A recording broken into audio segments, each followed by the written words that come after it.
and welcome to episode 9 of SEN After. I am your host for the day, Kalyn, and today I am joined by Josh the Merc. How are you doing, Josh? I'm doing pretty good. How are you doing?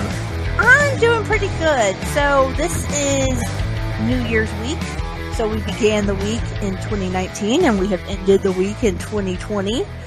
And this is the weeks that we're going to be talking about in terms of everything that happened on SEN.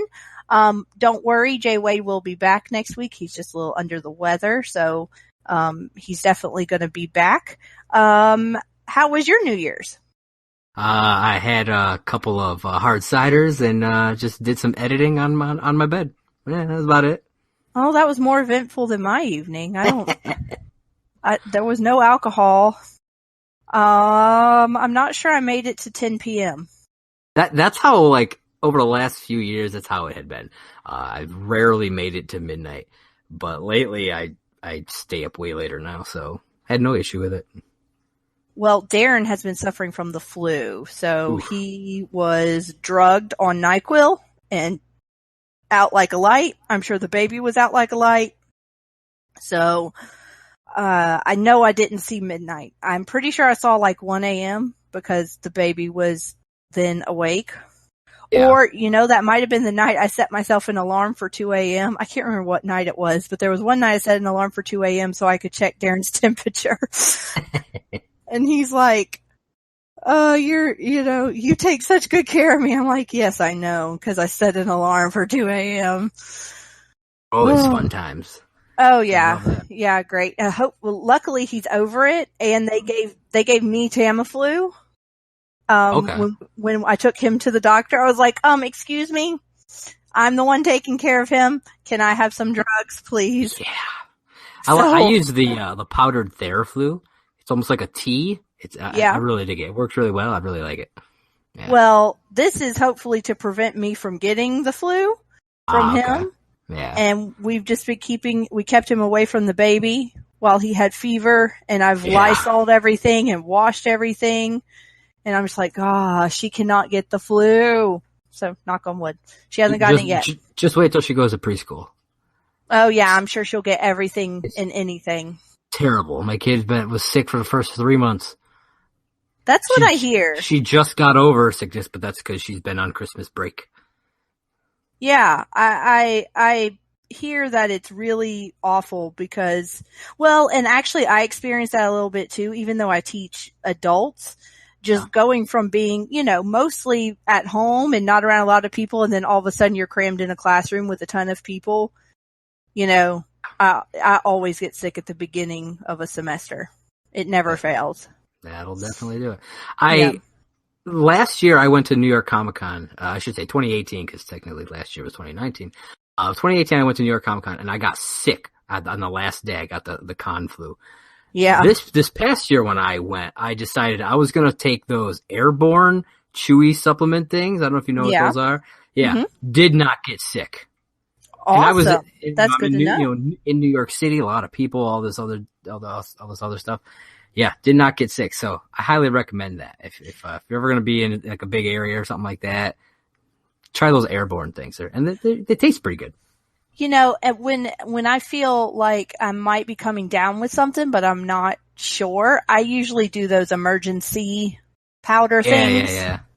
And so those have saved me a couple times. And also someone recommended to me, for the baby, and I actually did this, is to rub Neosporin inside her nose just to sort of help as a preventative since she wasn't sick. And so that might be something that, is good. It helps keep things clear too. So yeah. So it could kill some stuff before it ever even makes it into your system. But yeah, I think everyone has something right now. That time of year. Yeah. I just got over some bronchitis, so I get it. So yeah, I forgot to even tell my mom Happy New Year's. She texted me at like 4 p.m. and was like, Happy New Year's, by the way. And I'm like, oh shit, because I was taking care of Darren. Yeah. Like, I was a little busy, Ma. Yeah.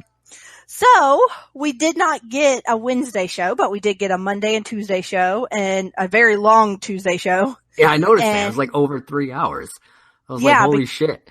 Because people were just asking all sorts of questions and everything.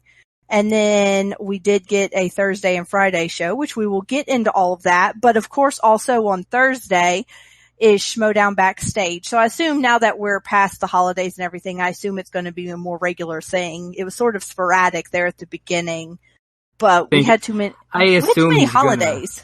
I assume he's going to do it every week. Yeah. And that'll be like one of the new shows.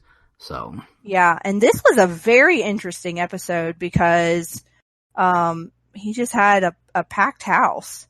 Yeah. I didn't get to watch it. I watched some clips. I saw some of the stuff about the Robert Meyer Burnett and Kaiser stuff that we'll talk about in a little bit, but I still got to watch the whole thing because I like to take notes so that I can talk about it on Talking Schmoedown. Of course. Because there's a whole bunch of good stuff that I can talk about there. And since there's no actual matches, I'm going to need something to talk about. Yeah. So why don't you just summarize for us a little bit of, the big highlights of the news that happened in the world of Schmoedown this week? Well, as I talked about on Talk Schmoedown, they announced a whole bunch of stuff over the last week or so. They announced the undercard for the New York show, which is going to be Andrew Guy and Robert Meyer Burnett. I think it was either on last week's Backstage or on an episode of SEN Live. I can never remember because I watched all this stuff, and it's so similar because it's in the same studio. It's got Christian. It's got some of the same people. Half the time I forget which one that they say it on. I do too. Yeah.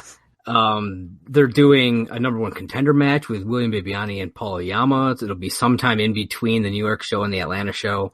The winner will face Ben Bateman at Atlanta and that'll be his first title defense. Alex Damon is entering the Inner Geekdom League, and he'll be facing off in his first match against Emily Jacobson at the Atlanta show.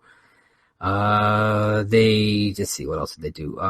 He talked a bit about, so something that Jay Wade was talking about, he wants the rule book to be released. I was talking about that. Yeah, well, me and him have talked about it, just in our Discord server quite a bit.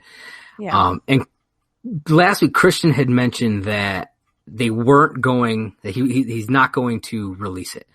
But then this week, I think it was today, on today's show, he said that they're going to eventually. So I don't know what's happening. And then he used his troll voice on me because on my most recent episode Talking Schmoedown, I kind of went in about how, he wants it to be a sports league, but he's not going to release the rules, which all sports leagues, all the fans, they have access to the rules of the sport, and all this stuff. And he used his troll voice on me like he always does, which, it's funny. It's whatever. I don't really care.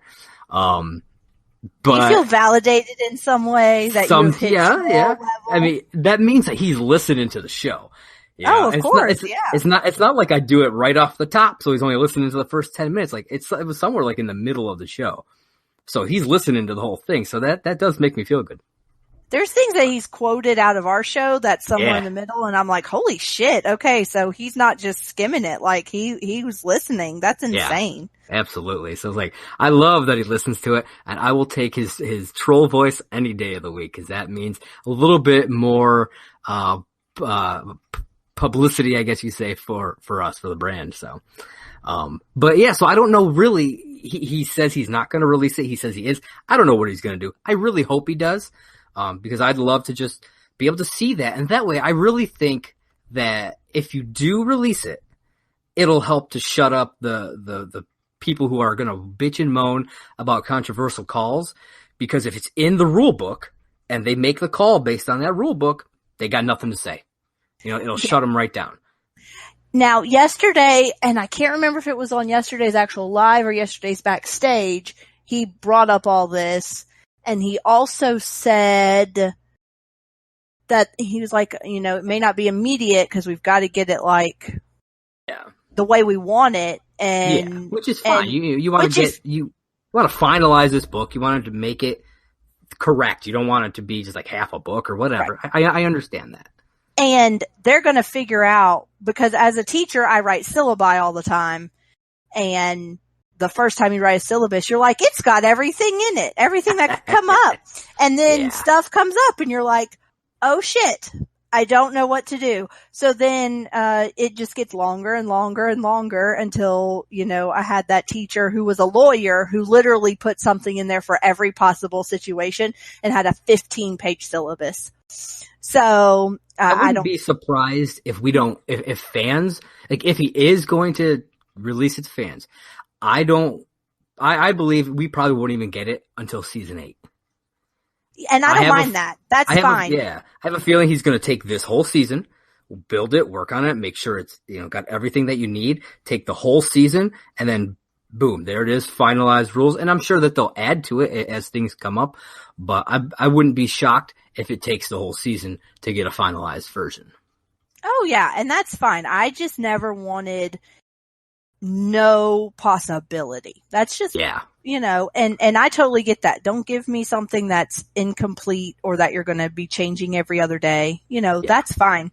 But I just wanted something eventually I just wanted him to think about it. And he obviously is. And, I do want them to take their time and write it well, because you don't want to end up with a crappy rule that leads to judgments that seem unfair.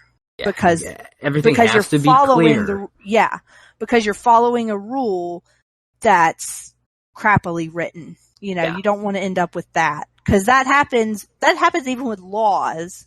Yeah. And they have to be willing to rewrite these rules as they need to, oh, this rule isn't quite working the way we wanted it to. Okay, we have to adjust the way the rule is, or I get if that makes sense. Yeah. And even I think it was on Backstage, Ben Bateman was saying, he would love to see something like replacing a JTE rule with an actual timeout where you could consult with your manager and your team for 30 seconds or whatever. And Christian's like, well, that's something we have to talk about, off the air. And, even stuff like that. Now, if it's like, it would have to be only something like that would have to be only allowed at certain points, because you couldn't use it like a JTE rule, because then they could just give you the answer. You know what I mean? That's what they were saying. They're like, it can't be in the middle of a question. Yeah. It would have to be like between questions or between rounds, or, like at certain moments. You could use it to like maybe you just had like a really controversial call or something, like maybe somebody challenged something or whatever, and it got in your head, and you need you need that little 30 seconds or whatever to just collect yourself before that next question comes. Use it then. So I think that, that could be a useful tool. Yeah. I wouldn't be against it. Even if it's just maybe one per match, the way they have challenges, you get one timeout. Yeah. Or even I could see something like if you're in the middle of in a 5-round match where you have a buzzer round, if you're in the middle of the buzzer round, maybe between questions, calling a timeout because y'all want to strategize about, okay, do I even try to answer the next question, or do I just set it out, or, do I try to no matter what? Something like that. I could see that being an option. I also could see, I don't know. I think it's a good idea, honestly. Yeah. Because I like that he, from the way you made it sound, he didn't just shoot it down. He said it's something that they would be willing to talk about. I like that because, they figure out exactly how it should be used. Yeah, I think it could actually add some real interesting stuff to a match. And not just specifically that idea. I think that was just something Bateman was throwing out there, but he was just making an example of like changes that could be made and would need to be made and would need to be thought about carefully, because that's something where you have to write very carefully. Yeah. If they were to do that, about when can you use it. Exactly. It has to be, you have to be very specific. Right. And just, I want that rule book so bad though, because it's been just so, I'm just such a rule person. Yeah. That I just, it's in my nature. I would read that thing cover to cover probably. Yeah, me too. It's like, because there's been plenty of times where it's like, I'm not 100% sure on what this rule is, because I know that they've changed it. Like when they did where if it's a movie title that's the, and then one word like the thing, you have to have the. You have to have the preposition. But if it's like the day the earth stood still, you don't need it. Mm-hmm. So, and I'm curious if they're going to keep it that way. Are they going to make it so that you always have to have the what? But having it in a rule book where I can look at it and say, okay, well, this is what the rule is. Okay, now I know exactly how the rule is and can judge the way these games are played accordingly. I like that idea. So, you know what else I've been wondering?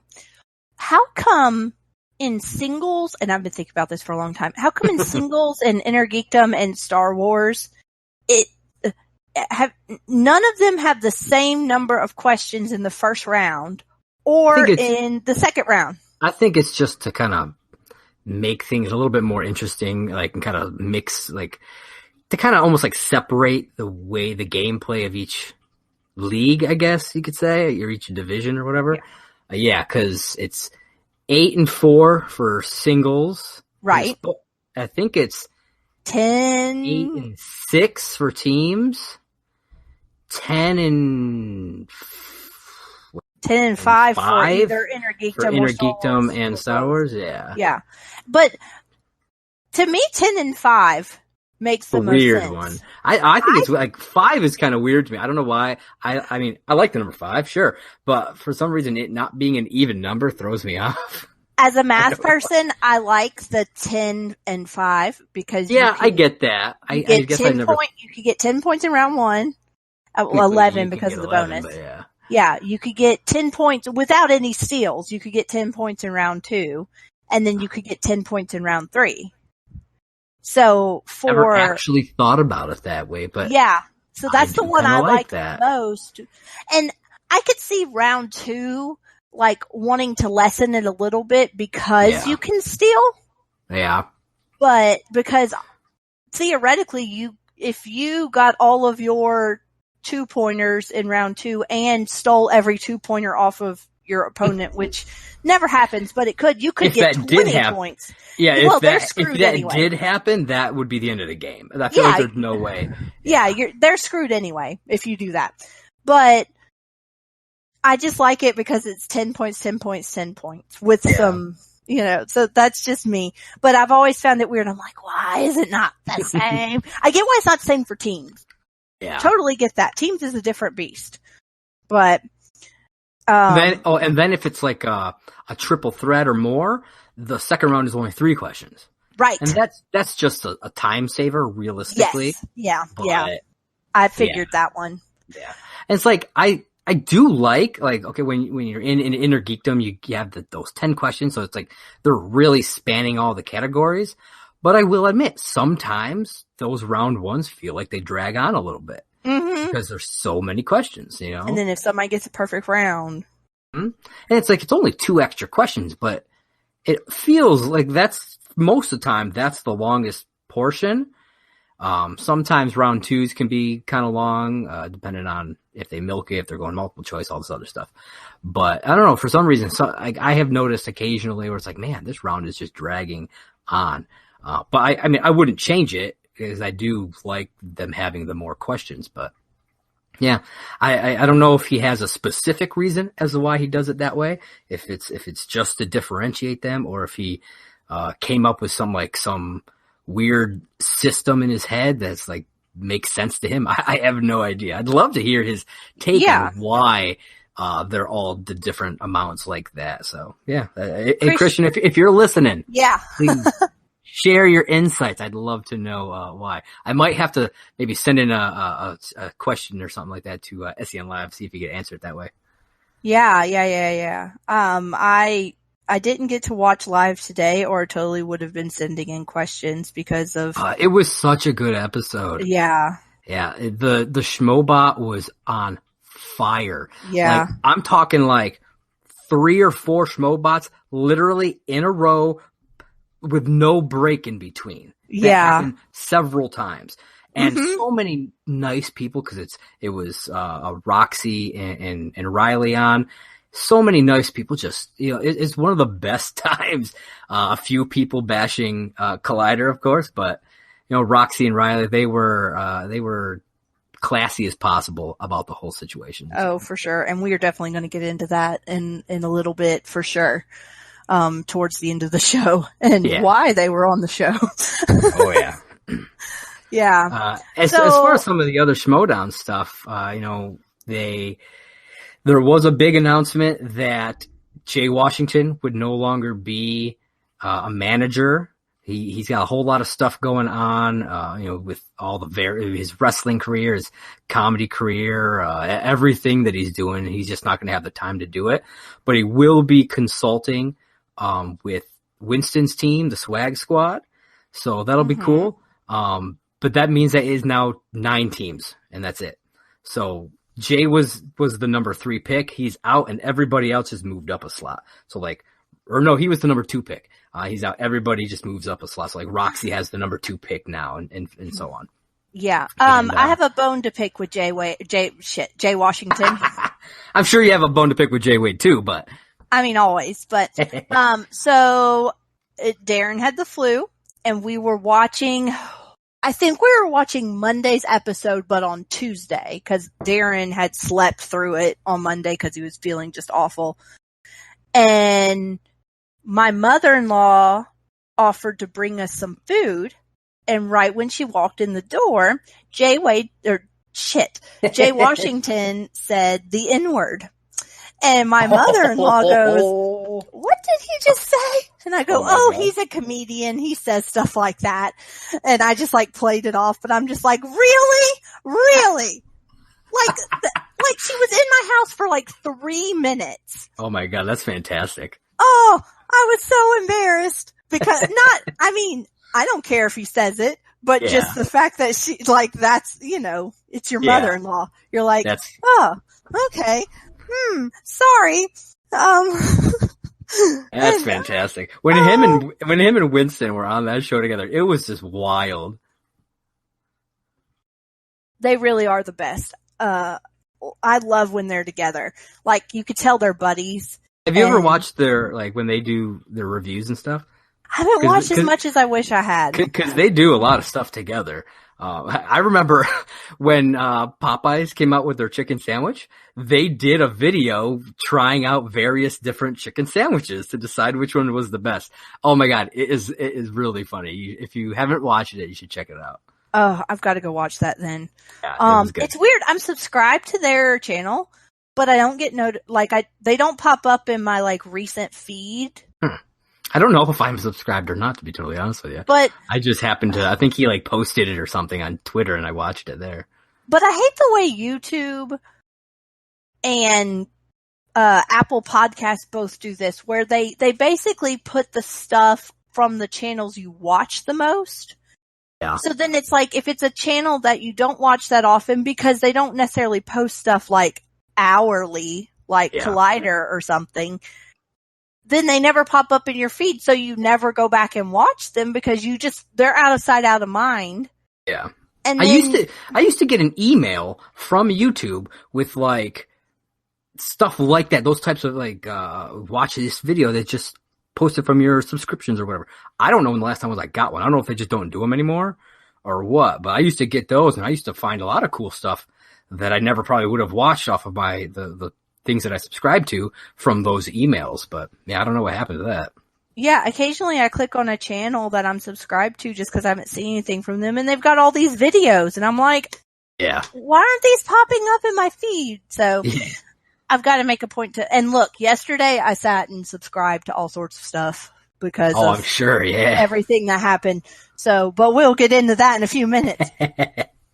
So my understanding is that Christian also changed it so that only the top 5 teams are protected, where they have to be picked together instead of which makes sense. 10 freaking teams is a lot of teams. That's too many. The way it was before, so it was the top 5 protected teams, so 1 through 5 were guaranteed protected, meaning if someone drafted Mike Kalinowski, Chance Ellison automatically would be their next pick, no matter what. Then for 6 through 10 originally is what he called soft protected. So say Time Machine, because I think they're like number 7. Before all of this, it would have been if someone drafted Janine, they would have the choice to say, I want to take Ethan for my next pick. Or they could say, I don't want Ethan. Let him go off and get drafted by somebody else. That's the way it was. Now there's absolutely no protection. So if someone drafts Janine and they want Ethan, they have to hope that Ethan is still available at their next pick. Yeah, I don't think they should have been protected because you're just protecting too many people. Yeah. And so, I mean, you're already protecting right now. Well, obviously the actual champions. All the champs are obvious. Yeah. But yeah, it's Corruption, Odd Couple, The Family, Shazam, and Who's the Boss? So, I mean, yeah, with Who's the Boss, that means that automatically, all 4 of the horsemen are staying together because Who's the Boss is a top 5 team. If Who's the Boss wasn't a top 5 team, Mark Riley might have gotten shafted. He might not be in the Finstock Exchange because someone else probably would have picked him up before the 4th round. Oh yeah. And people also seem to be confused. They keep saying, well, I don't think it's right that the 5 horsemen now have to change their name to the Finstock Exchange. But the thing is, like, they could still call those 5 people the 5 horsemen. It's kind of Inception-y. It's a Venn diagram. Yeah. Where you got Who's the Boss? Yeah. And you got Who's the Boss and the Founding Fathers. Those 2 teams make up the Horsemen. The Horsemen is part of the Finstock Exchange. It's pretty easy to understand, in my opinion. I don't know. I think it is because I'm picturing a Venn diagram. Yeah. And I understand that the circle for the 5 horsemen is within the bigger circle of the Finstock Exchange. Exactly. And the 2 little circles of Who's the Boss and what was the other one? Founding Fathers. The Founding Fathers are both inside of that circle, but they are not touching each other. They don't overlap. Exactly. So gotta love math brains. I know. It's so great. Math is so useful. It is. And I also want some clarity on what the rules are for trades. Like, can anyone do a trade at any time, or do they have some sort of trade order? Or I don't think he said anything about a trade order or anything like that. I mean, I think you have to bring it to Christian. You have to propose the trade, and if the other people accept, okay, I don't think he's ever said whether or not there was a specific time when it had to happen or couldn't happen. I mean, he hasn't said that yet, as far as I know. I wish that he had, like this rule book thing, I really wish he had put out like a straightforward set of rules for the draft, even if he was going to update it as things changed, as they obviously have. But there have been so many questions like that I'm not 100% sure of, because he's never actually said one way or the other. Like, up until just recently, I didn't even know it was going to be a snake draft up until I think like last week. I didn't know that, and I had to look up what it was, because I'm not a sports guy. I don't follow like the NBA draft or the NFL draft or any of that stuff. So I don't even know if they do those things. I don't play in like fantasy football leagues or anything like that. So I had no idea what a snake draft was, but when I saw what it was, I was like, okay, it makes sense. Like, it's an interesting way to do stuff differently, but yeah. Yeah, basically it's just so the same person doesn't have advantage all the way through. Yeah, which I like. I think that's really cool. So yeah, it's definitely more fair than just a straight up 1 through 10, 1 through 10, 1 through 10. And speaking of, the same person not having the advantage all the way through, that brings us to this big trade. You were talking about trades, this big trade that happened on backstage. Robert My Burnett and Kaiser switched their spots for rounds 1 and 2. Now, Kaiser originally had the 4th pick in the draft, and then in the second, it would have been the 15th because of the snake. Robert My Burnett had picks 9 and 10 because he was the last pick and would have had the first one in round 2. So they swapped, which I think is a brilliant move on both their parts, because Kaiser his first round is locked up with Kevin Smets. So no matter if he's got the first pick or the last pick, it doesn't matter. He's taking Kevin Smets. So it doesn't matter, and it's guaranteed, so it's not like someone can steal him. Robert Meyer Burnett, on the other hand, was originally that last pick, but being moved up to number 4, that's a huge advantage for him. A huge advantage. I did my like 2-round mock draft prediction. I have a feeling you may see him steal corruption away from Shannon. As I think that Sam Levine is going to take Shazam, personally. And even if he doesn't take Shazam, let's say he takes the family. Either way, it doesn't really matter because he's not taking corruption. I really doubt he would take corruption. Roxy's going to take the odd couple. And I think, who was the third one? I think, it was, no, it wasn't them. It was Coy. I don't see Coy taking corruption. He might, but I really don't. I have him taking, the family, taking Andrew Guy, because the whole thing that he wants is he wants people who are super good on the mic. Now, yes, Mike himself is good on the mic. Chance, not so much. Andrew Guy is phenomenal on the mic. And Drew McWeeny has actually gotten really good on it as well. And they are a powerhouse together. So that's why I think that Kaiser is Robert Meyer Burnett is gonna take corruption in that 4th pick. And then I think you may see some trade stuff happen, with Shannon in order, because she wants Mike. There's no way she's gonna just stand by and let Mike go. But Robert Meyer Burnett, with that 4th and 15, if he just steals corruption, that's those 2 picks locked up, and he could trade himself for something better. So, yeah. And I'm looking at the draft order, and I'm thinking to myself, like, who else could do a similar kind of switcheroo to what Robert Meyer Burnett and Kaiser did? And the thing is, Shannon has no way to get above Robert Meyer Burnett, because Sam, Roxy, and Coy don't have any protected draft picks. So they're not going to trade down. Same with Tom, because Tom's above her too. Yeah, nobody above her is gonna. Well, and Tom trade with her. Even if she traded with Tom, she'd still be below Robert Meyer Burnett, so it wouldn't do her any good. Yeah, she would effectively be in the same spot because Dagnino's picks are locked in.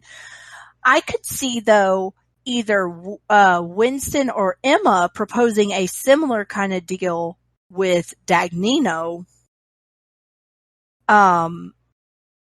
because it does to move up, to move up, because it does Dagnino no good. And now, it doesn't matter for him. Yeah. Now, the only thing is, for him, it doesn't matter all the way through the 5th round. So I don't know if it's worth it to him. Yeah, because it's what would he get in return? He wouldn't get a whole lot, because by 5th round, I mean, you're not looking at the people you're really, really fighting for anyway. Unless they're allowed to give up a complete pick, like, say Emma says, okay, if you give me your first 2 rounds, well, I would just say your first round, because 2nd round it would drop her down lower than she already is. So if you give me your 1st round, if you switch with me, I'll let you have my 5th round. So, like, she wouldn't even have a 5th round pick. So Tom would get like 2 picks in round 5. Something like that, I don't even know if it would be allowed, though. See, and that's the thing. There's these rules. I don't know what isn't allowed. It's allowed in things like NFL and stuff. Like, people trade, people trade a player instead of like trading a player for a player. They'll trade a player for draft picks. Yeah. Later. So you can have a team that doesn't have a single draft pick for like 2 or 3 rounds because they've traded away their draft picks, and then another team has several draft picks in the 1st round or something. So in terms of sports, there's a precedent for it. In terms of if Christian would consider it okay or approve it, I don't know.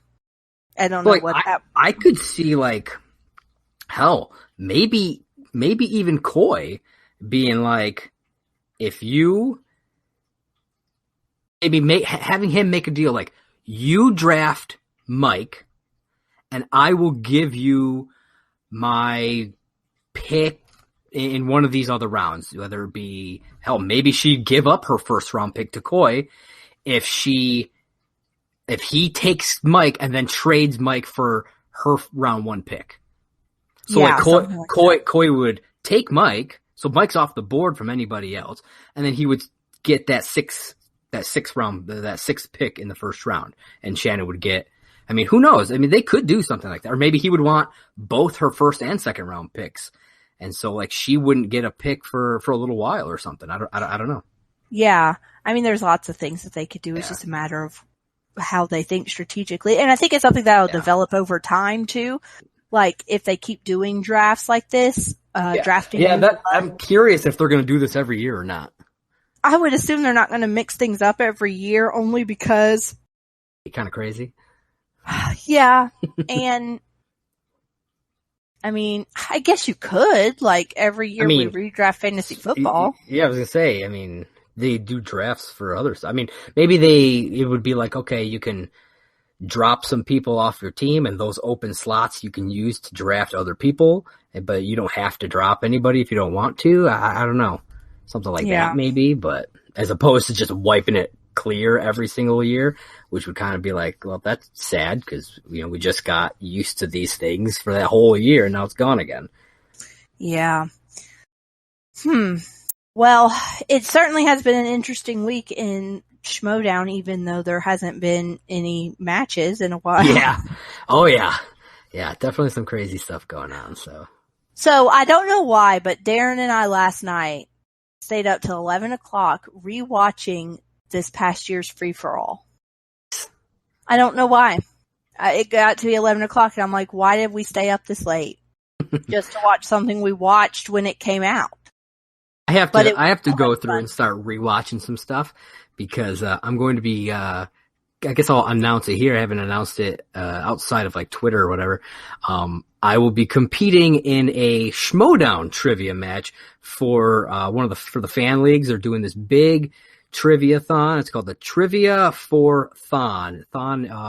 It's an organization, I believe, for some sort of medical research kind of a thing. And they're doing this big, like, week-long trivia thing where it's like, we're doing, the one I'm in is they're calling it the Reactors Rumble.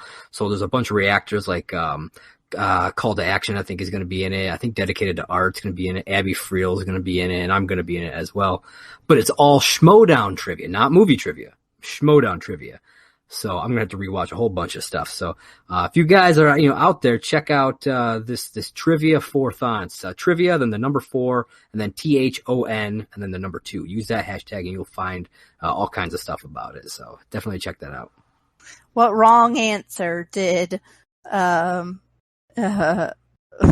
shit, I can't even think of it. What wrong answer did Smets give pertaining to Spider-Man? Oh, Peter, I'm sorry. No, don't tell Peter. Don't tell Peter. That's what it was. See, I gotta go back and rewatch some stuff. And the answer is don't tell Harry. Yeah.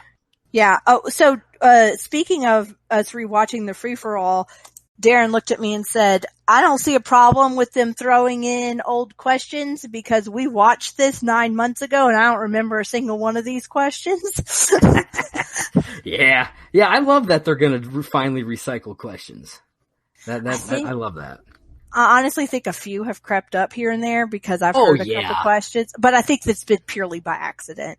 There was one, I don't remember what it was, but there was one where literally in the next match of the, like, because I don't know like how they were, what order they were all filmed in, but literally the next match, it was like the exact same question. Who directed the ring? Yeah, that's what it was. Gore Verbinski. That came up twice, like within a week of each other. I was like, what? What are they doing here? I'm assuming that just like that question was just written probably by 2 different people and placed in 2 different categories or something stupid like that, and it happens. Yeah. And nobody caught it. So anyway, it is what it is. Yeah. Yeah, because the second time it came around, I said Gore Verbinski because I was like, I think I heard this question recently because I don't just know that answer. Yeah. Yep. That is still the only movie in this world that I'm scared of. It scared the shit out of me. I was like 12. I take it you have not seen any of the others. No. Like Okay. Rings and all Well, that. there was The Ring, there was The Ring 2, and then there's this new one that I haven't watched the new one, Rings, No. yeah. And then there's the original Japanese versions of Ringu and all that stuff. And then they did they did The Ring versus The Grudge. It was a Japanese one. Yeah. I think they did 2 of those, actually. They're redoing The Grudge again. Yeah, that came out this weekend. I don't feel like it's old enough to redo already. Probably not, but I mean, what is it? Probably at least close to 20 years old, if not more. Yeah, it's probably older than I think it is. Because I think I was in high school when it came out. God, it's old. I mean, I was alive, so it's less than 28 years old, and I remember it. I feel like it's maybe like 15 years old or something like that, but still, that's not that long ago. So yeah, no, not really. But I mean, I feel like they've done remakes of stuff way early, way closer together than that. So yeah, I mean, it's not like it's unheard of, but yeah. Well, we have digressed. So, did anything else happen in the Schmoedown world that we need to talk about? I mean, I don't think anything too dire or important, really, that I know. Like I said, I didn't watch backstage, so I don't know if there was anything else that was kind of popped up or anything.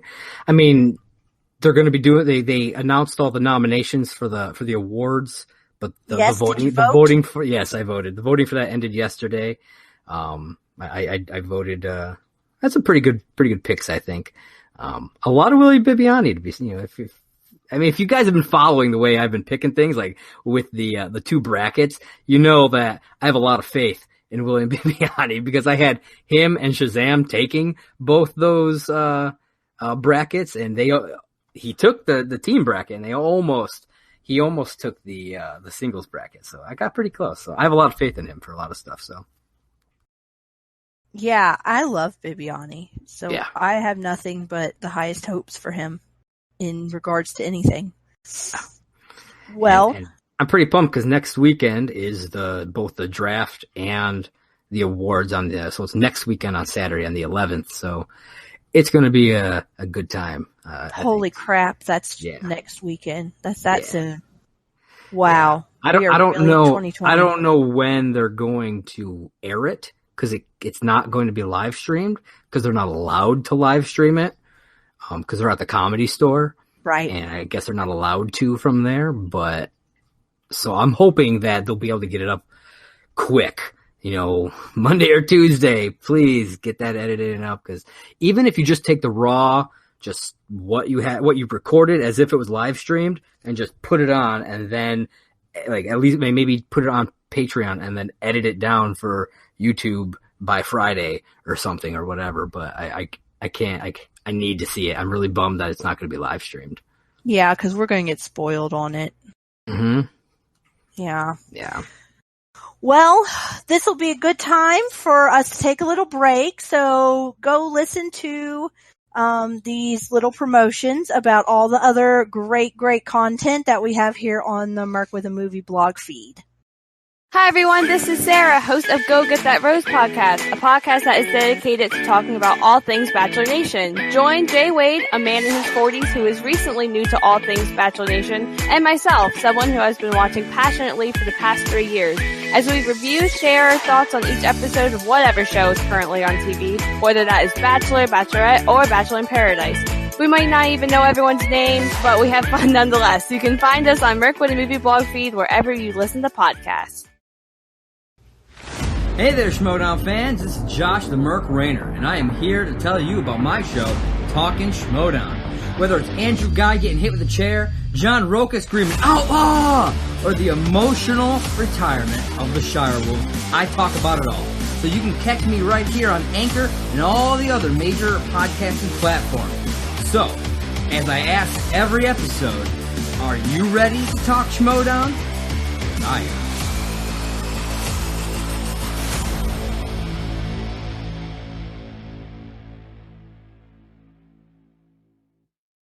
Okay, so hopefully you go and check out some of those shows. We have some really great content Yes. going on here. Yes, please watch or listen. I guess you could watch, technically. All you'd be watching is a straight screen on YouTube of the same image. But, if that's what you're into, Yeah. hey, rock on. Listen, watch, feel, taste, let's see, touch, all the senses. Yeah, those Yeah. things. So, obviously, with it being the first of the year, the big conversation is, of course, everyone's top 10 list of movies from the previous year. So, us here at Merc with a Movie Blog, we each made our own individual top 10 list. And by each, I mean Josh, Sean, Wade, me, Sarah, my husband Pookie, Mike, and David B. We all made our own individual top 10 list, and then we compiled them into a joint list. So, Josh, I think I'd love to hear your list first. So from 10 to 1, what were your top 10 movies of 2019? Okay. I'm gonna be a little bit like Ben Goddard here and break the rules a little bit and give some honorable mentions too. I'm gonna do more than just my top 10. That is fine. I really wanted to give a shout out to a couple of movies that came real close to hitting my top 10, and that's Knives Out, which was fantastic. I absolutely loved that one. That was like my number 11.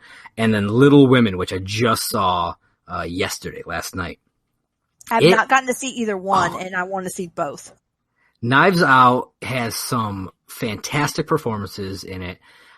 It's just Rian Johnson when he's not like, I loved The Last Jedi, but I get it.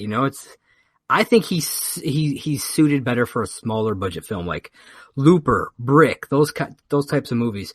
And Knives Out is one of those. He is great behind the camera, and I think what he did with this film was superb. I absolutely loved it, and I'd love to see more films like it. So definitely go see that one. And for Little Women, I've seen it's not the original, but it's the most popular one, the one from like the 90s or whatever. I've seen it one time. It was okay. I thought it was all right. And I know that they've literally done a new one. They did a TV adaptation in 2017. They did a modern adaptation in 2018, and then they did this new one this year. So like they've been doing a lot of Little Women lately. But this one was fantastic. It's got Saoirse Ronan. It's got Florence Pugh, who has had a stellar year, and it's directed by Greta Gerwig. It's fantastic. I was shocked by how much I actually really enjoyed this film. So definitely check those out. All right, so for my number 10, I have Avengers Endgame. For a long time, this movie was like in my top 5. It was like my number 3. But as this year went on, it's been for me at least, it has been a stacked year for film. And it just kind of slowly whittled its way down. And now it's at my number 10. I was kind of worried, like when I went and saw Little Women, I was like, is Avengers Endgame going to get knocked off my list? I don't know, because I've heard so much good stuff about Little Women, and it came very close to getting knocked off because of that. But all the stuff that the Russo brothers were able to bring to this closing chapter to the Infinity Saga, I don't know. I loved just about everything about it. All the time travel stuff. I'm a huge sci-fi geek, so I love time travel type stuff, and I love the way they did it. And just there's some stellar performances by this cast. I don't know. It was a great culmination to this decade-long saga of MCU films. So I really enjoyed that. My number 9 was Booksmart by Olivia Wilde. It was hilarious. I love this movie. Mm-hmm. It was my number 2 for quite a while. Again, stacked year, but I wasn't sure that I was going to get that much that would beat it, just because of how good it actually is. I gave it like a 10 out of 10, but I don't base my list off of what I give the score. Me neither. Because like my favorite movie of all time it's not a 10 out of 10 to me because I know that there are problems with it. So, like, I know how to score my films based on stuff that is wrong. I don't just go on, oh, I love that film, it gets a 10 out of 10. I can't stand people who do that. But when I make a ranking list, I always rank it on what I like my favorites as opposed to what is the best film. That's just the way I do, because I mean it's all subjective. So I feel like it should just be my favorites ranked that way, which is why yes, I gave it a 10 out of 10 because I absolutely loved every single thing about it. But it dropped down to number 9 total on my list. Okay. Number eight, I got Ford v Ferrari. Oh, I still want to see that. Oh, it's so good. Now, I'm not really a car guy. I'm not really into racing or anything like that. I don't watch NASCAR or any of that kind of stuff. But so I wasn't sure how I would feel about this movie. It was so well done. And Matt Damon and Christian Bale give 2 of the best performances that I've seen them do. And they work so well off of one. I would not be shocked if both of them get acting nominations. I'm sure it'll be like one of them will get supporting and one will get lead, kind of a thing, just to kind of spread it out. But it was so good. I couldn't believe how much I actually really loved this film. And it's a decently long film, and it does not feel long. That's how all sports movies. I pretty much love all sports movies across the board, and I don't even like sports. It's something about them. They're just like so uplifting and just like you can do it. And I'm not usually super into sports movies even. And so that's why it's like shocking to how much I really liked this movie. And I feel like that really says something about how well done it is. It's got a great script, the pacing great in everything. I love just about everything in it. I hear Josh Lucas is an awesome villain. Yeah. I haven't seen him in a ton, but he was from Alabama. He was real. I haven't watched that movie in so long. It's me neither. Been a very long time since I've seen that movie. But yeah, he's really like, you want to punch that guy in the face. Like, he does a great job of making you hate this guy. So my number 6 was one I just recently saw. And that's Bombshell. It's the one about the Fox News scandal. It's got Charlize Theron, Nicole Kidman, and Margot Robbie, and John Lithgow, and some amazing old fat man makeup. It's so the makeup across the board in this movie is incredible. If it doesn't at minimum get a nomination for best makeup, they're out of their mind, because this is just you're transported. Like I don't see these actors when I'm watching this, particularly Charlize. When I first saw the trailer for it, I didn't even realize it was her until I had to look up who was in this movie. I couldn't believe how good it was. But this movie is tense. They don't shy away from stuff. They really get dirty with it, and I really loved everything about this one. My number 5 was Marriage Story. This one was rough for me to watch. I've been going through a lot of stuff myself, very similar to all of this, and so I wasn't sure if I should even watch this movie when I did, but I did, and I'm very glad I did. Both Adam Driver and Scarlett Johansson give 2 of the best performances of their career, and it tore me apart in both good and bad ways. But I don't know, it was so well done, and I have a hard time finding something wrong with this movie, even though I almost feel like I should, just because of how wrecked it made me. But I don't know, it was everything about it, and the fact that it's a Netflix movie really impressed me too. Because normally you think, oh, Netflix movies, they're not that great, but they've been doing some fantastic stuff. And if you haven't watched Marriage Story yet, I really, really recommend it. I honestly wish that I had been able to see this in the theater, because that's how good it was. So My number 5. Oh, wait, what was that?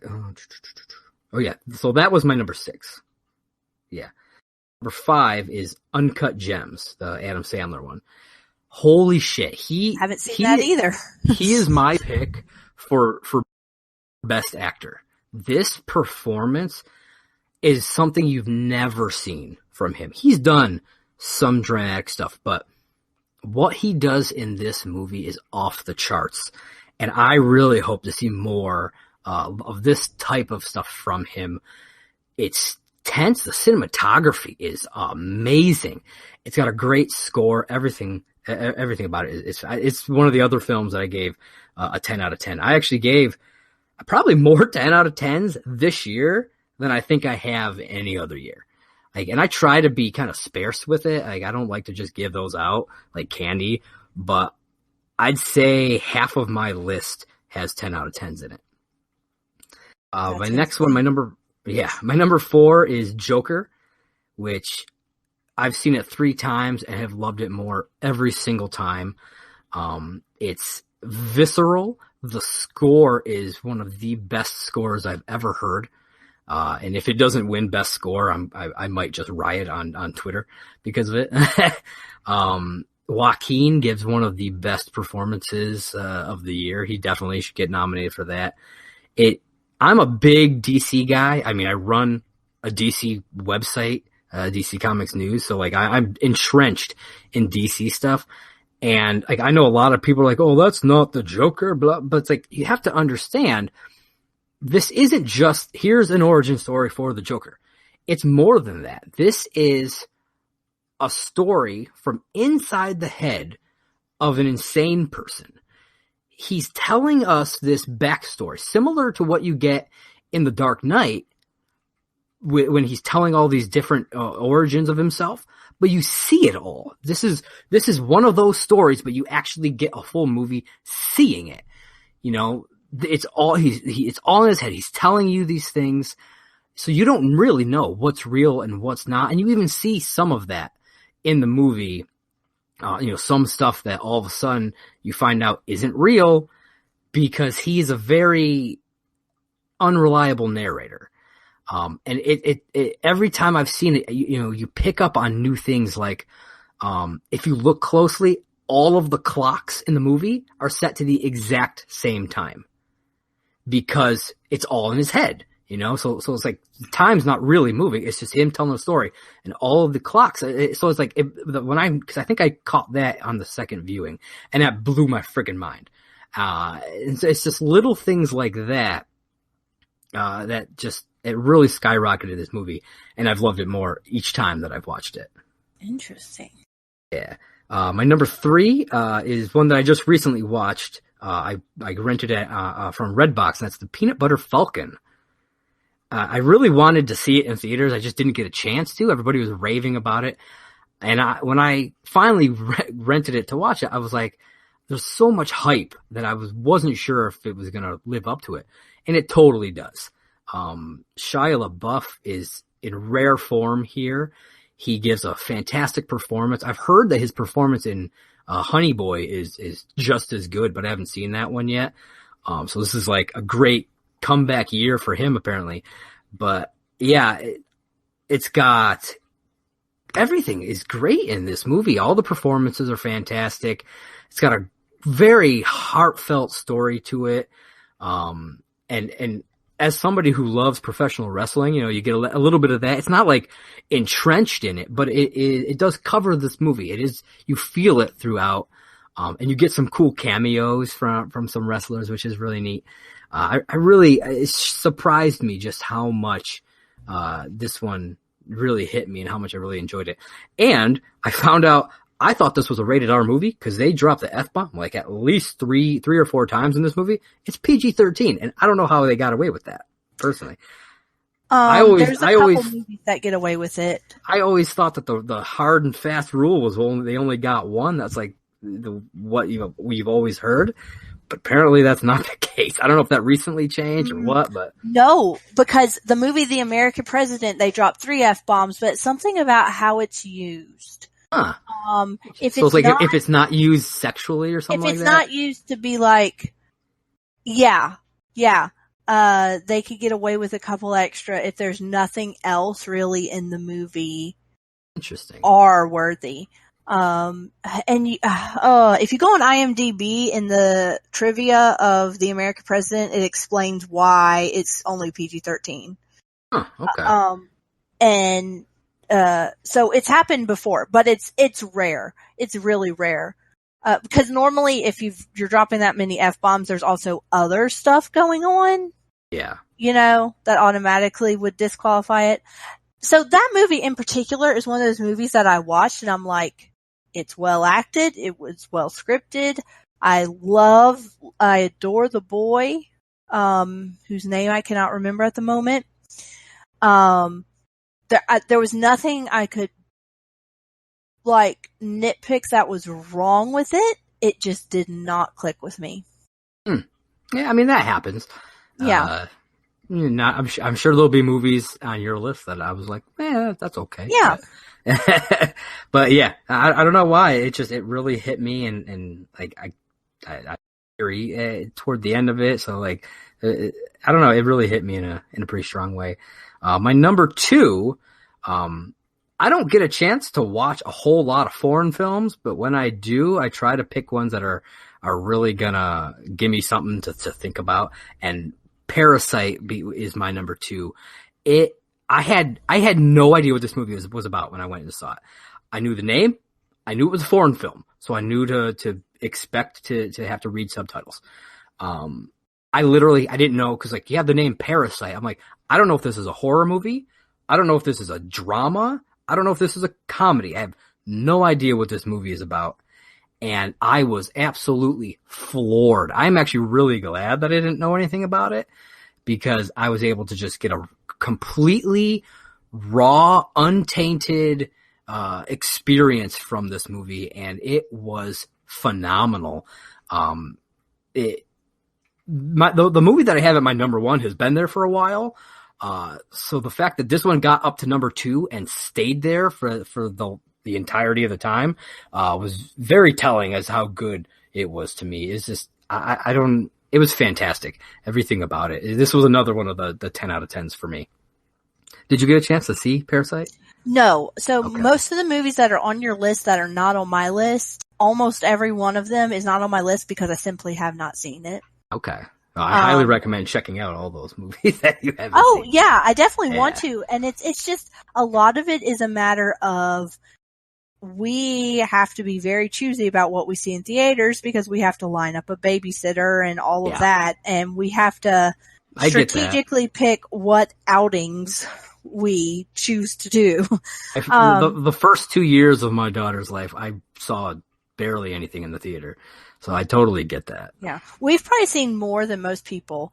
Because since she's been born, we've seen The Rise of Skywalker twice. Joker. Yeah, Joker. The Lion. No, yes, The Lion King. Yes, we saw that when she was very young. That was the first movie we saw. And that's not it. We've seen other stuff. We've seen. You know, a good way, with a baby, a good way to see movies, the drive-in. Do you have drive-in out there near you? Nope. The first movie that we saw with her, she was a few months old. We went to the drive-in because we could just take her with us. She's inside the car with us. If she needed to feed, we could just easily do that. It was one of the best. It was, I think, what did we see? I think it was Pitch Perfect 3 and the Fast and Furious 7. So things where if you got distracted by the baby, you still kind of know what's going on. Yeah. And I was like, okay, this is cool. And then, when she was 2, I started taking her to the animated movies. I think the first one I took her to was Despicable Me 3. And so I've seen every animated movie that's pretty much come out because she will sit in the theater through a whole movie. It's incredible. Wow. Yeah. Do any of your theaters do the summer program where they show not older the newest older ones and it's $5 but you also get popcorn and stuff? I have a few theaters around me. We have a movie tavern that does I think it's $3 and you get a popcorn. But the Regal that we have out here does $1 movies. You don't get any like popcorn or anything, but the movie's only $1. So and it's like an older, not it's a like brand within the release. last few years animated film kind of a thing. Yeah. They run them either two or all three of the theaters around here do that. And they run different movies and they're on different days. So you could see 2 movies a week with your kid. Yep. And they don't care. I mean, if they've never seen it or even if they have seen it's their favorite movie, they don't care because then they could go see it on the big screen and sing along with all the other kids, you know. Yeah.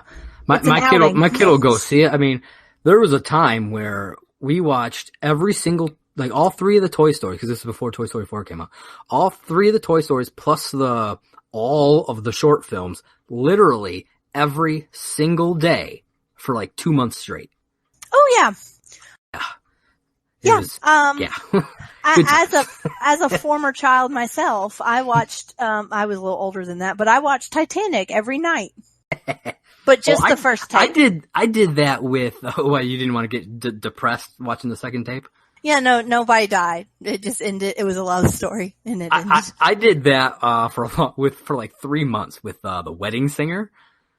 Every night I would put it on and go to bed like with the Wedding Singer. I don't know why, but that was my movie for quite a long time. Oh, that's funny. Right, so anyway, my number one. Yeah. This is a movie that barely anybody talks about anymore, and it kind of upsets me because this is the ending of a trilogy, one of my favorite trilogies, the best installment of this trilogy, and one of the best animated films I've ever seen, How to Train Your Dragon: The Hidden World. It is phenomenal. It was the perfect ending to this trilogy, to, like I said, one of my favorite trilogies, not just animated trilogies of all time. I have nothing bad to say about this movie. It was my very first 10 out of 10 of the year. It came out in like February, I think, and it stayed in my number one the entire year. Wow. Yeah, I have yet to see it. Oh, I want to see it. I love these movies. And how many movies did you see this year of 2019 releases? Let me double check. Including Little Women, which I technically saw in 2020 because I saw it yesterday, 77. Oh, holy shit. Okay, I saw 22. and 22 is like a record for me. I don't think and that was kind of low. Last year I saw 87. I was hoping to break 100 this year, but there was a time frame where I had Movie Pass, and then they were really screwing the pooch there for a while, so I dropped Movie Pass, I think in like January, and then got Cinemia, which was one of the other ones. And that was okay for a while. I mean, I was only getting like 3 movies a month, but I was only paying $10. So it wasn't that, you know what I mean? Yeah. It was still a good deal. But then they completely halted everything in the United States. And so I was like, well, fuck me. I can't see anything pretty much. Luckily, I had like a shit ton of Regal points, so I could still occasionally go and see some stuff. And I would occasionally, because like paying $13 for a movie ticket, I ain't doing that more than like once a month at the really, because that's a lot. But then I think it was in August when Regal launched their unlimited plan, $21 a month, and I can see as many movies as I want throughout the month. Awesome. I think I saw 10 in December alone. Holy cow! And I'm only paying like you go see 2 movies, and that pays for it. Oh Plus you get 10% off all your concessions. Done. It was the best decision I ever made. And so, yeah, I'm hoping that, this year I'll be able to break that 100 in the theater, or at least 100 2020 released films, whether they're in the theater or not, it's another story. I'm not hard pressed to say I have to see 100 movies in the theater, because that's, 2 a week. That might not happen, but, 100 2020 movies. And with me doing this 366 films throughout the year, like new to me films, I'm really hoping that at least 100 of them are from this year. So that shouldn't be too hard to do, because as time trickles on, the movies from earlier in the year will end up like on demand and everything. Plus, there's so many like Netflix originals that dropped this year that I missed. I was like, oh, I'll put that in my queue. I got to watch that. That'll be one of my 2020 or 2019 films. And I just never got around to watching them. So like, that's something that I want to do. Like the movies that come out in 2020, I really want to keep up on those streaming ones as well to help boost that. So yeah, that'll really help because those are, I mean, you're already paying for it. So that's my list. I'm going to just go real quick, just do them without saying anything else about them. My number 10 was Avengers Endgame. Number 9 was Booksmart. Number 8 was Ford v Ferrari. Number 7 was Bombshell. Number 6 was Marriage Story. Number 5 was Uncut Gems. Number 4 was Joker. Number 3 was Peanut Butter Falcon. Number 2 was Parasite. And my number 1 movie was How to Train Your Dragon, The Hidden World. Awesome. Okay, so like I said, I only saw 22 movies this year, and that was like so insane we're gonna hear half of your list. All right. Yes. Yes. And one movie that definitely won't be on that list is Midsummer, because if you listened to last week, I bitched about this movie. You're killing me, Smalls. No, Midsummer. So I hate The Ring because it scared me. I think Midsummer is only the second movie I've seen that I actively hate. Like I actively hate that movie. So what is it about the movie that you hate? Because I mean, you are not the first person that I've heard this from. So it's kind of like Hereditary, where it's very subjective when it comes to the people who like it and who hate it. And I feel like there's really not a lot of in the middle. It's either you really don't like this movie or you really do. I feel like I haven't heard a lot of middle ground for it. So what I told Jay Wade last week was Hereditary. I still don't know how I feel about it. Like, it made me uncomfortable, of course, but something inside of me is still like, I still think it's a good movie. Okay. And I was hoping Midsummer would be the thing that would sell me on Ari Aster. Okay. And be like, okay, I'm drinking the Kool-Aid. And instead, I was just like, I hate this fucking movie. I don't know why. No one was bad in it. Florence Pugh was great in this movie. There was weird shit in it, obviously, but like, yes, there was. The script itself was not bad in terms of like the dialogue wasn't cheesy. It wasn't anything like that. Yeah. I just was like, I don't get this movie. Like, it's just not for me. And I cannot believe I just spent these hours of my life doing this kind of a thing. And that a lot of times I'm just like, I don't like this. Am I to assume this is your number 22? Yes. You want to know what's funny? It's also my number 22. That's funny. But for you, that's still I have a lot more films. Yeah. So I just think it's funny that it's in the exact same spot, technically. So. Here's what the funny thing is. For the longest time until I saw that, because I just saw that in the last couple weeks, until I saw that, Dark Phoenix was my lowest ranked movie for forever. I have not seen Dark Phoenix yet, so I don't know.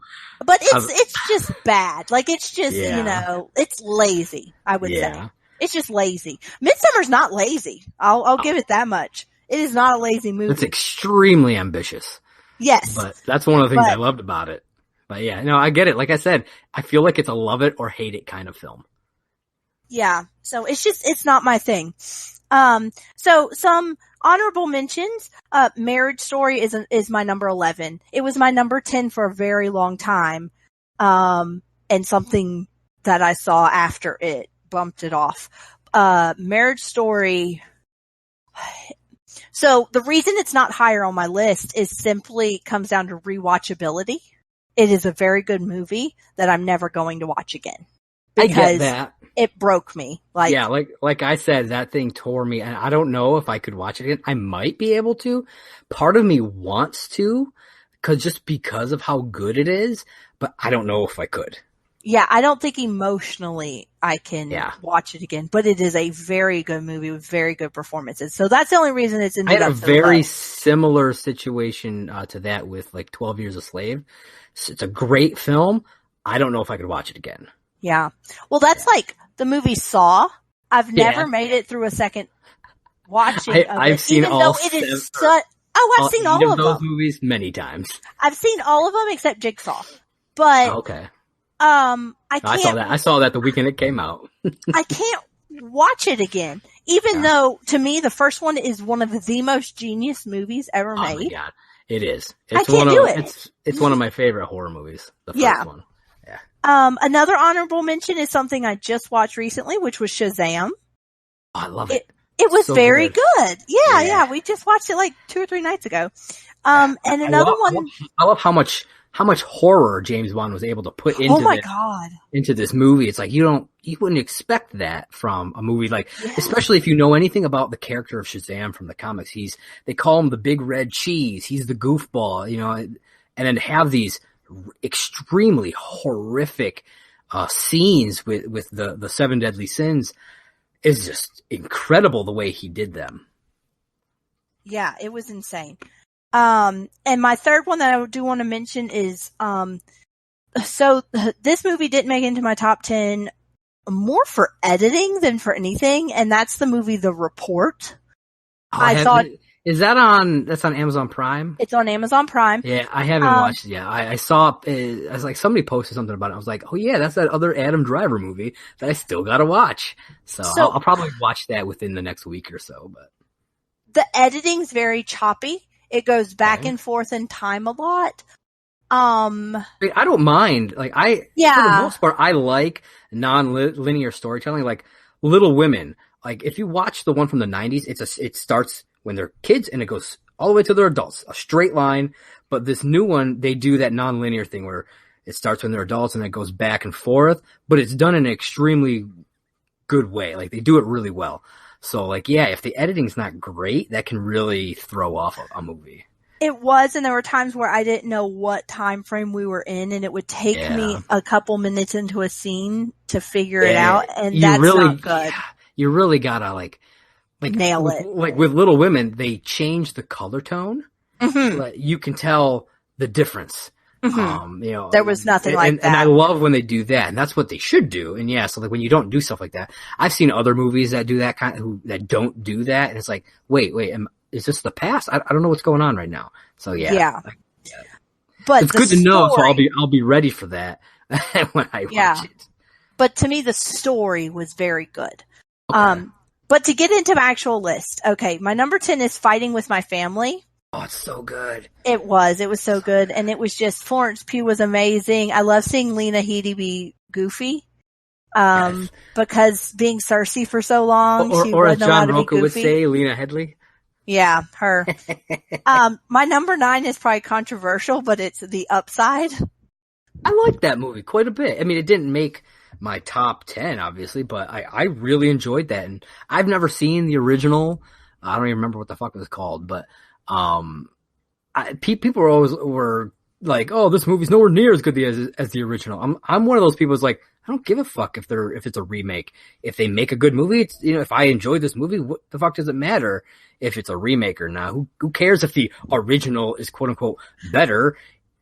So I like I don't even know.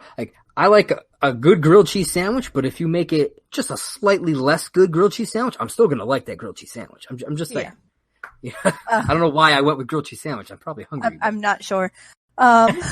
My number 8 is Joker, and I'm not sure why it's number 8. I could not figure out where to put Joker in my list because I still don't know how I feel about it. How many times have you seen it? Just the once. I think I need to watch it again. I suggest at least watching it one more time. Yeah. Because I loved it the first time I saw it, but as I rewatched it, that's when I loved it even more. So, and you catch other things and more nuance to it, and that score really seeps into you. So. Yeah. My number 7 is the reason that Marriage Story got knocked off my list, which number 7 is The Farewell. I just bought that digitally so that I could watch it. I haven't watched it yet, though.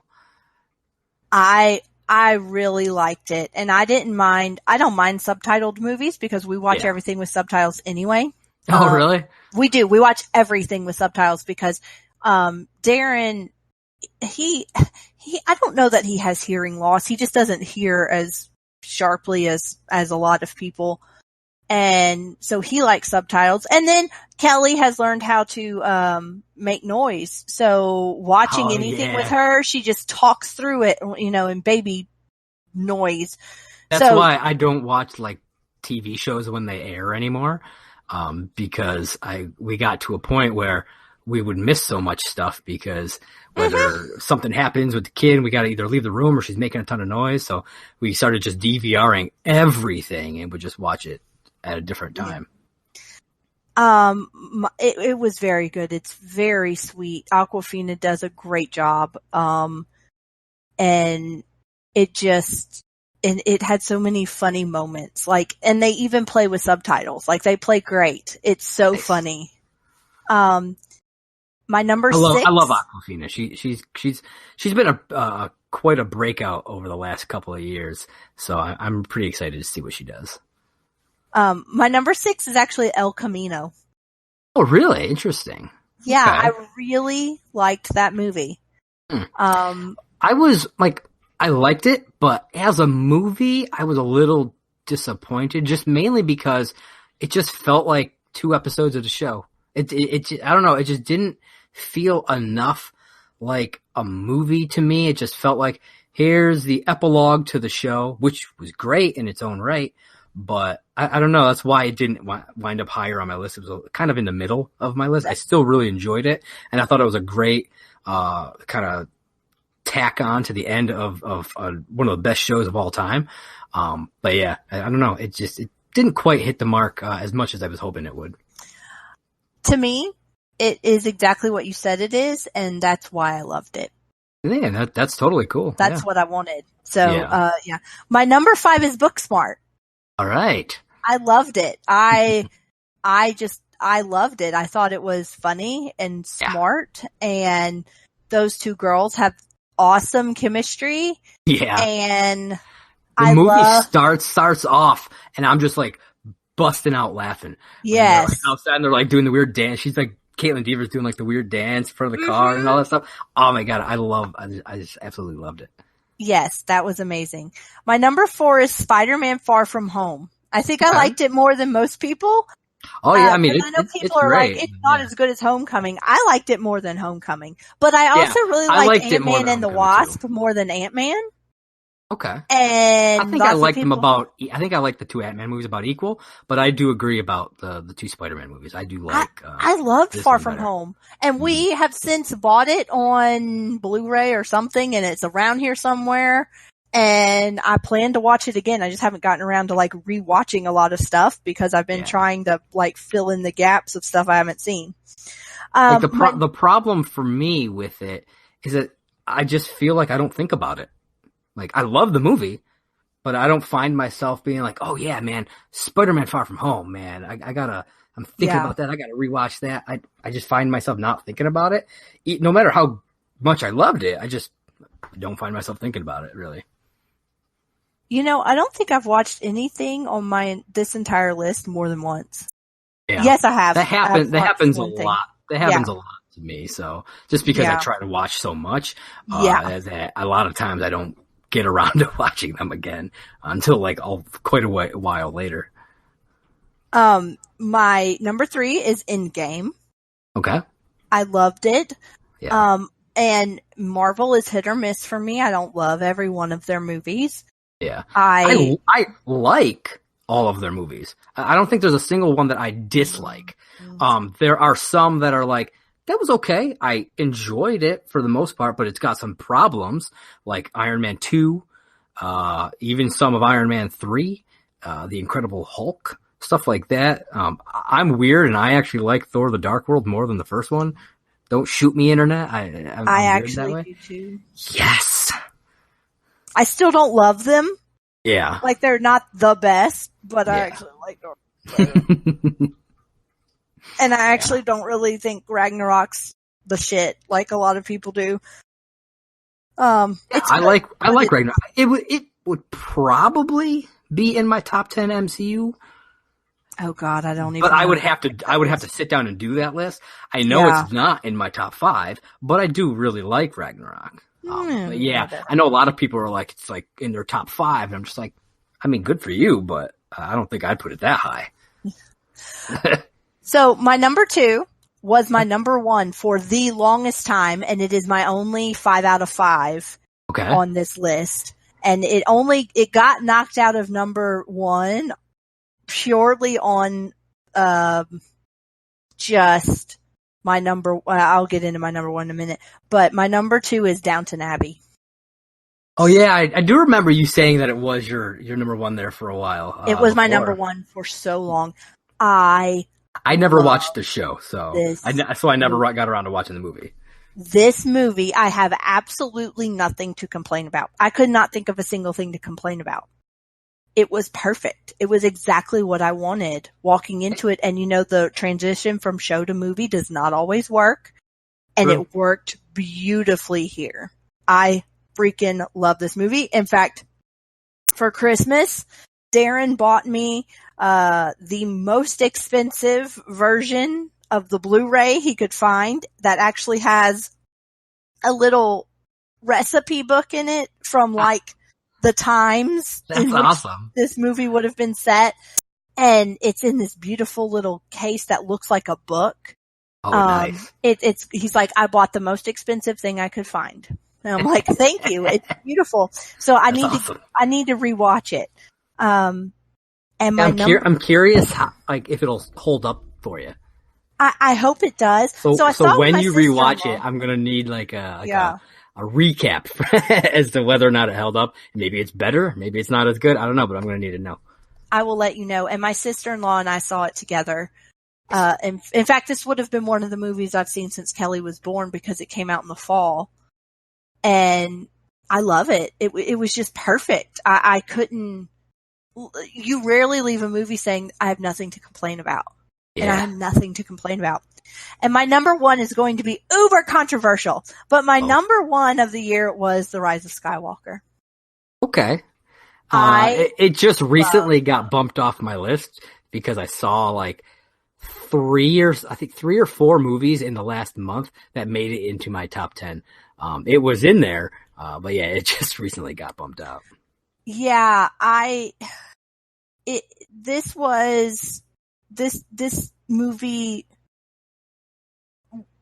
just, I don't know why, but it just resonated with me. And I am not the world's biggest Star Wars fan. I am largely indifferent to the original trilogy.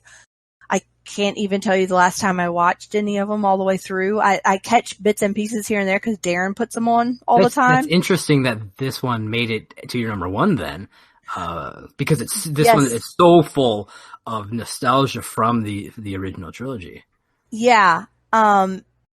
The prequels, I recently rewatched the prequels. I just had a hankering and rewatched them. And they're not great, but all 3 of the prequels are in the bottom of my Star Wars list. They're not great, but they're not as completely trash as some people make them out to be. I mean, they're not great. Well, like I've said, I said this, I think, in one of the Discord servers that we have on here, that there's something to love, I think, in all of them. Yeah. I just don't love all of the movies. So the first Star Wars movie I ever fell in love with was The Force Awakens. Oh, wow. Okay. It's my number one. Or it was my number one. Yeah. I don't know. I haven't given it the test of time yet. The Rise of Skywalker might be my number one. But that's hard to say right now. I've seen it twice. I love it. I love it too. So. I love the story.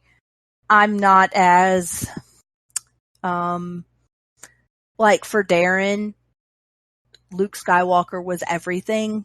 Yeah. And so how he was treated in The Last Jedi, and of course that had to carry over into The Rise of Skywalker, didn't sit well with him. Yeah, but I never had that problem with Luke because as someone who, I'm 35, when I was 20, I was a very different person, and Luke Skywalker has had twice that amount of time to change as a person. So I never had a problem with him being starting off as this kid, this bright-eyed, bushy-tailed kid, and then becoming this cynical old man because it seemed to fit for me, I didn't either. And Rian Johnson explains why, so it worked for me. I don't know. I never held Luke to this insanely high standard to where he has to be that person for the rest of his life. Because I don't care if it's a movie, that's not realistic.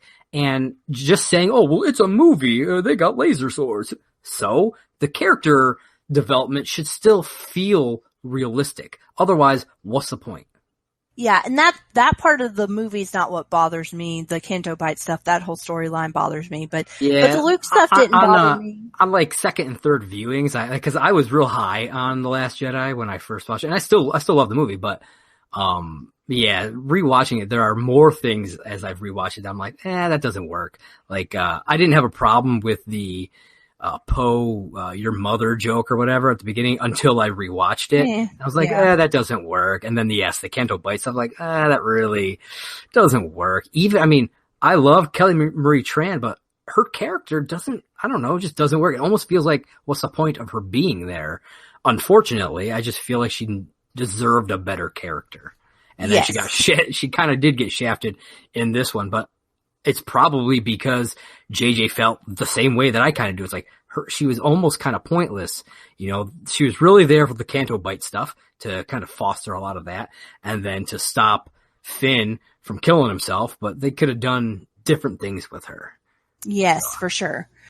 So that is my number one, and I can't wait to see it again. I don't know that I'll get to see it in theaters again. It may have to wait till home viewing, but I absolutely love that movie. So I've watched more movies this year than I think I ever have. New movies. I watch movies constantly, but usually it's the same movies over and over again. So I've watched. Yeah, I do the same thing, but then that's why I'm trying this new challenge so I can really fill in some of those gaps and broaden my viewing instead of sitting there and watching the same movie again for the billionth time, watching Easy A for like the 60th time or whatever. Oh my God. I love that fucking movie. Yeah. And we will get into some of our favorite movies, from recent years here in a minute. But before that is a sneak peek of one of mine. Yeah. So, but before we do that, when Sean took on the task of making a joint list using a scoring system of, just to remind y'all of who all made lists. It was Josh, Sean, me, Wade, Sarah, my husband, Mike, and David B. We all made a list and Sean compiled them, and based on basically a lot of it came down to what movies showed up the most often. And I don't think it's necessarily that we had such different tastes. I think a lot of it is just what we've seen. We're not movie pundits, so we haven't seen 200 movies this year like most people, like people who report on movies all the time do. I'm probably the closest out of everybody here. Yes. Just because of what I do here, and I didn't even get to break 100 this year, so. Yeah. So, I'm just going to quickly go through this. So our collective number 10 was Rise of Skywalker. Number 9 was Rocket Man, which I did not get to see. I bought it on Black Friday at Walmart. I still have not watched it yet, but I want to. Yeah. I really do. I will. That will be one of the ones on my crazy challenge that I will definitely be watching. Number 8 was Jojo Rabbit, which I have not gotten to see, and I take issue with the fact that there are so many movies that get released on limited release. Yep. So people like you and me I don't live in a big city. Either. And you don't either. I don't think any of us do. I think that Sean's probably the closest because he's kind of sort of close to DC, but he's not like in DC. Sarah lives in Jersey, right? She moved. Oh, did she? Okay. Yeah. I knew she was in Jersey, but because that would therefore be kind of close to New York, but so we don't get to see these movies, and then they're not available on VOD before the end of the year. So like 1917, it came out on limited release on Christmas, but it doesn't come out until like next week. And I'm like, I really want to see that. Me too. And I would have, and it probably, it'll probably be on my list after the fact.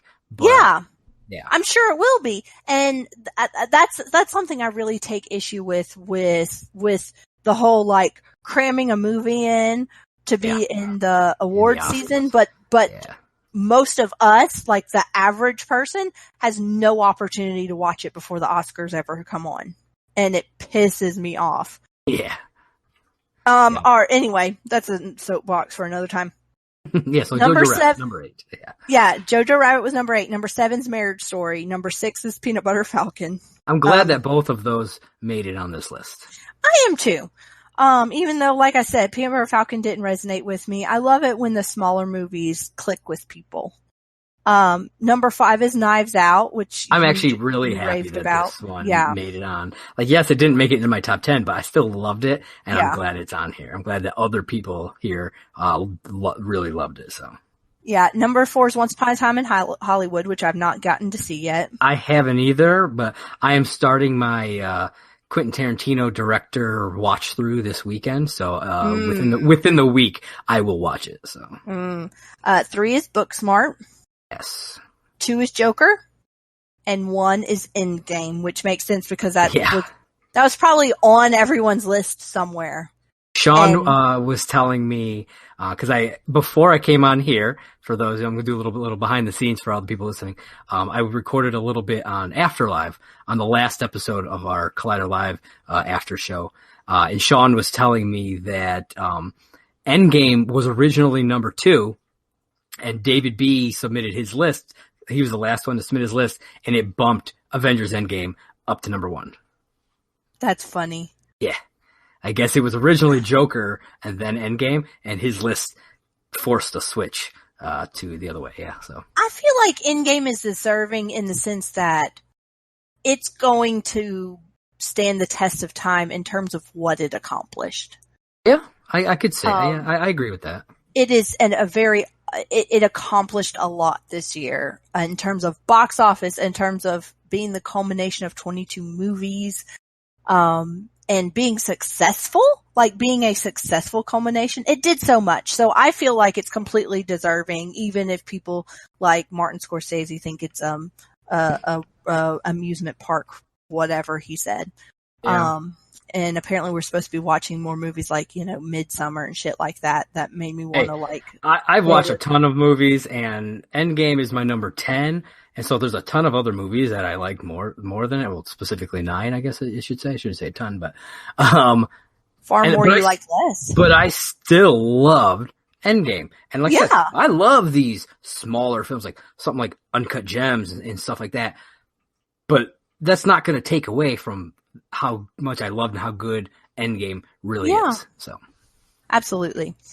So the other big topics of discussion were we also closed out a decade here. So they talked a lot on Tuesday, and part of the reason I think why Tuesday ran so long for them, they were talking about movies they love from this decade. Now, Christian specifically told them to name one movie. So they were kind of going around the table. Everyone was naming one movie. And then Ben Goddard rattled off like 12. And I'm like, can you not follow a fucking instruction? This kid, I mean, in general, I like Ben. He does a podcast with, one of my online pundit friends. Her name is, Ashley. She's the movie Oracle. They do a podcast together. So that's how I kind of first heard of him and then started seeing him on here. And in general, I like him, but he has some, I'm going to use a term. Yeah, I'm going to use a term that they used to use. He has some really dong takes. Okay. Last week with Wade, I was really giving him the benefit of the doubt. I was saying, okay, when he said good movie, yeah, I heard I that. didn't mean it, blah, blah, blah. But after all the shit he said this week, I'm like, no, he's just fucking idiot sometimes. So, I mean, not always, but I'm done defending him. Like, he says stupid shit and then sticks to his guns, even though what he said made no sense. But anyway, that's beside the point. Also, I'm pretty sure he waxes his eyebrows, but that's totally a different subject. Damn. That's funny. And that's not a compliment. I don't think men should be doing that kind of, that's too much maintenance. Yeah. So, what are some of our favorite movies from the past decade? So what I'm going to do is I'm going to say you name one, and then I'll name one, and we'll go back and forth for at least a few. Okay. So I'm going to start kind of not with like my favorites. So we'll get into that as I go. And it's not really ranked, but I'm going to start with one of the ones that I really love. This one. It was my favorite of the year when it came out, and that's The Way, Way Back. Never seen it. It's got Steve Carell. It's got Toni Collette. It's got Sam Rockwell. It's a coming of age story. It's so good, and it hit me in a way. I connected to it like on a deep level, and so I think about it all the time when people talk about like best coming of age movies.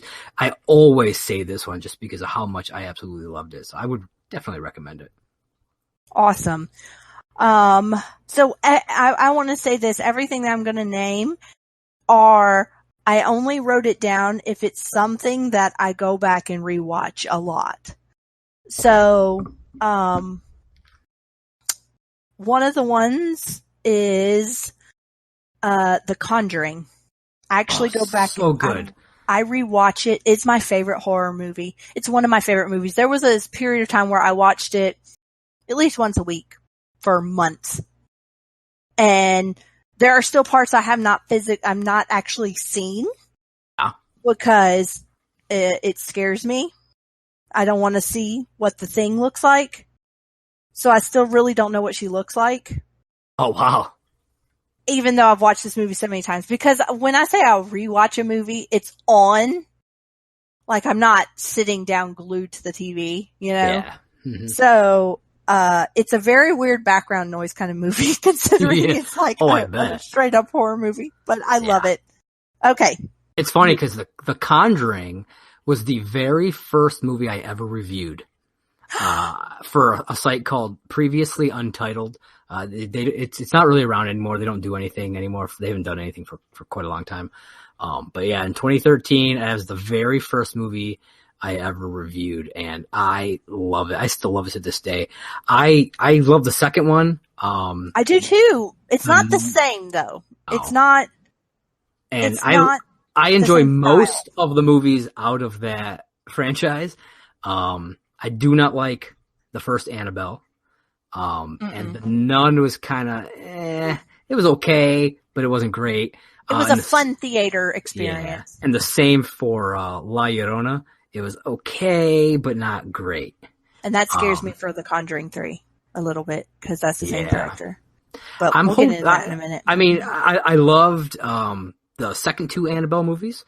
And so I'm hoping that it kind of goes more that route and you know, the regular, just The Conjuring route, than it does things like La Llorona and stuff like that. So yeah, I'm very worried, especially because I've heard it's kind of like almost like a courtroom type thing, where it's like the first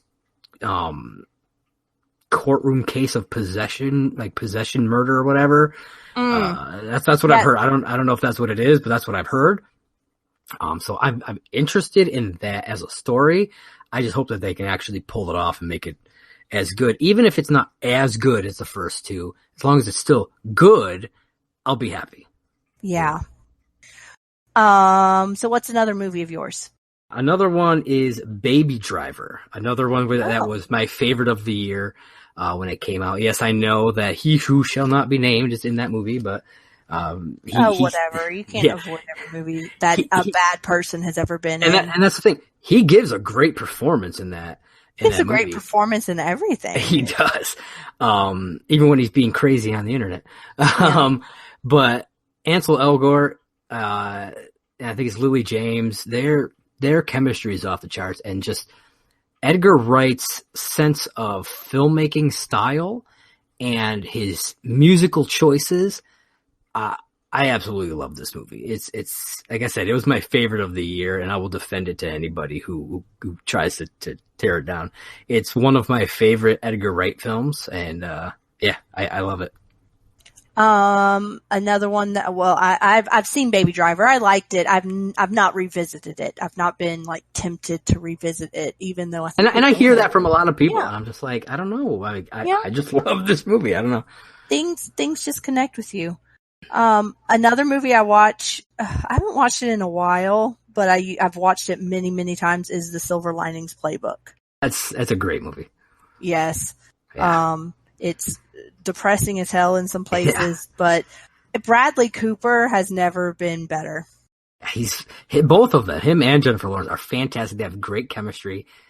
Even I think it's Robert De Niro is in that, plays the dad. He's good in it. And he can be hit or miss.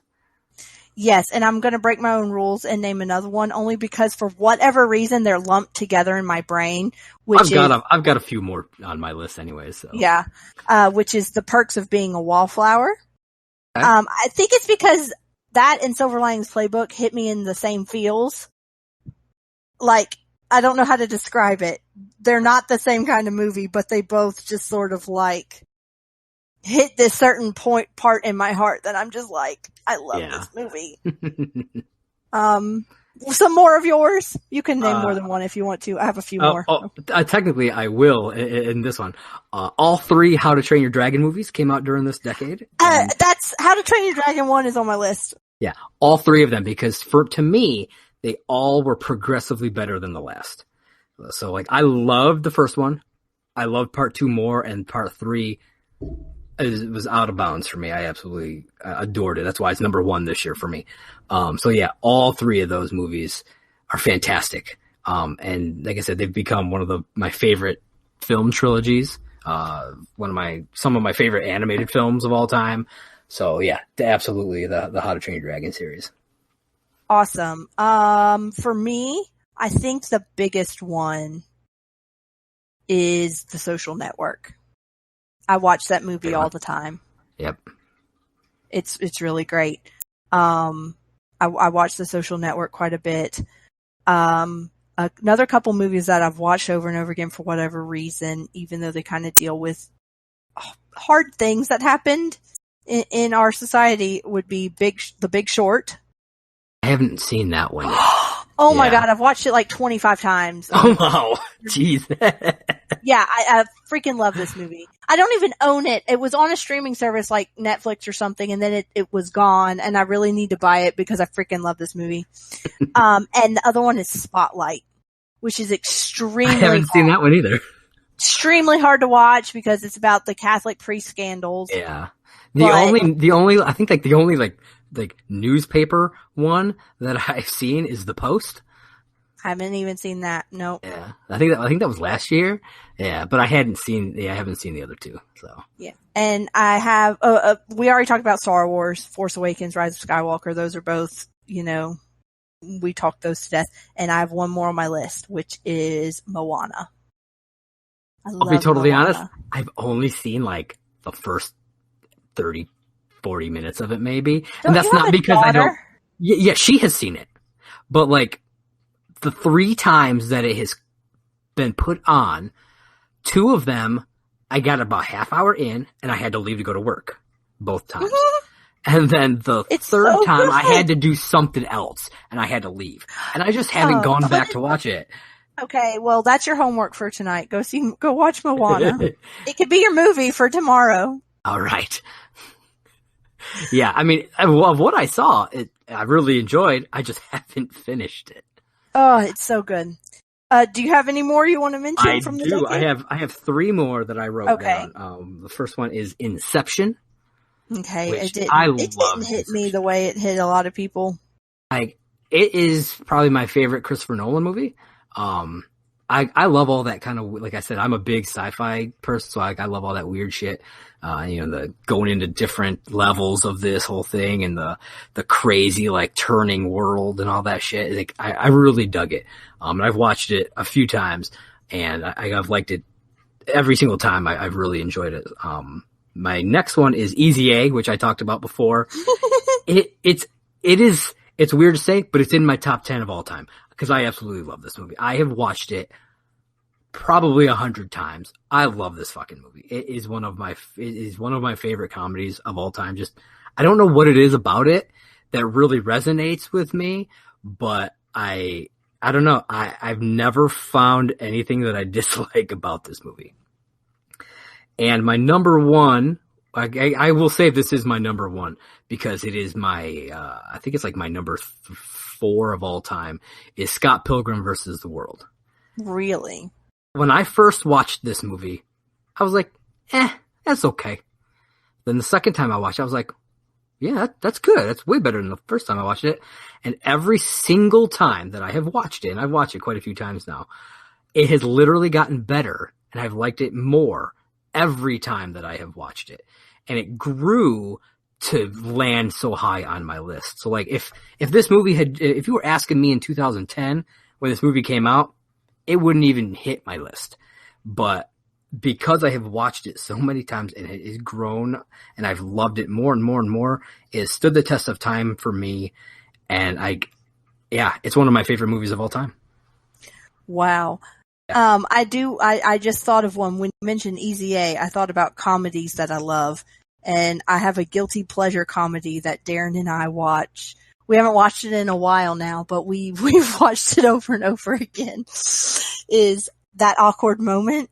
Oh my God. Yeah. The one with Zac Efron and Michael B. Jordan. Yes. And Miles Teller and Mackenzie Davis when she was not famous at all. Yeah. Oh my God. We laugh so much at that movie. I was surprised how much I liked that movie too. Oh my God. We've watched it so much. Another movie not from this, I think it would have been from the early 2000s that we watch all the time is Wimbledon.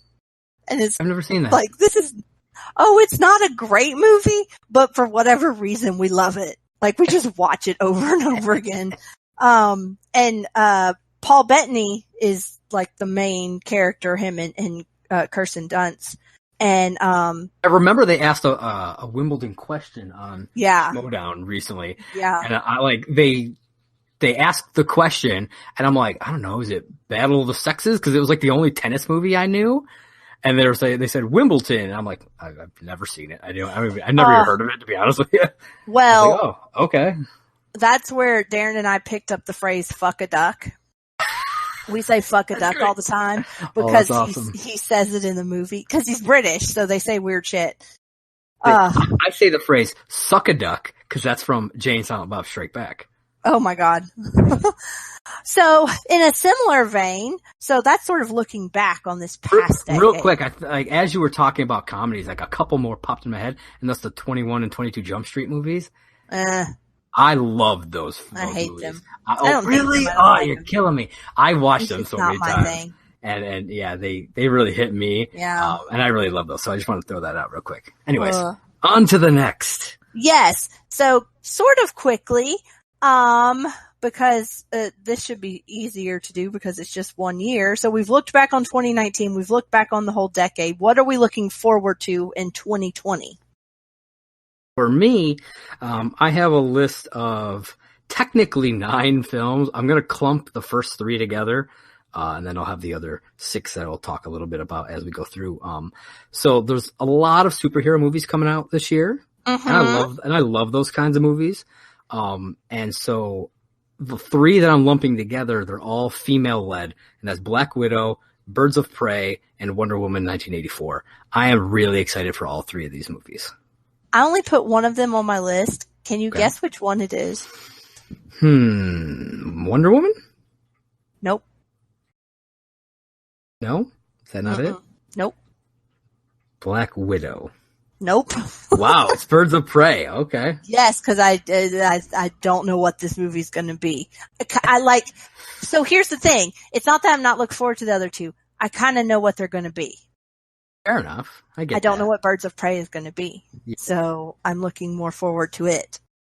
It has my curiosity. Like I said, I love all these types of movies. And I felt like I didn't want to just like sit there and put all of these superhero movies on the list. Cause like that would be the list. So I'm like, okay, I'm going to pick a few out and I'm just going to kind of lump them together and that'll be that.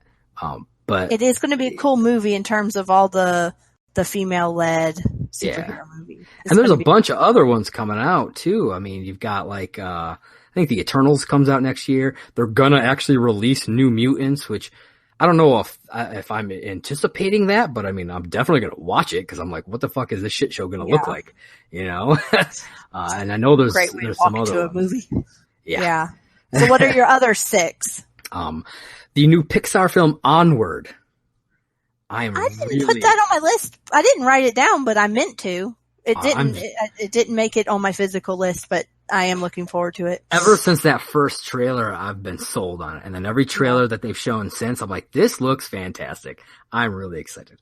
Another one, they just dropped a trailer yesterday for it, and that's A Quiet Place 2. Mm-hmm.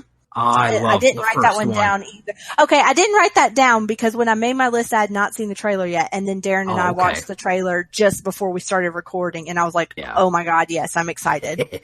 Yeah, I absolutely loved the first movie. It's one of my favorites. And so I was like, I don't know, how are they going to do this?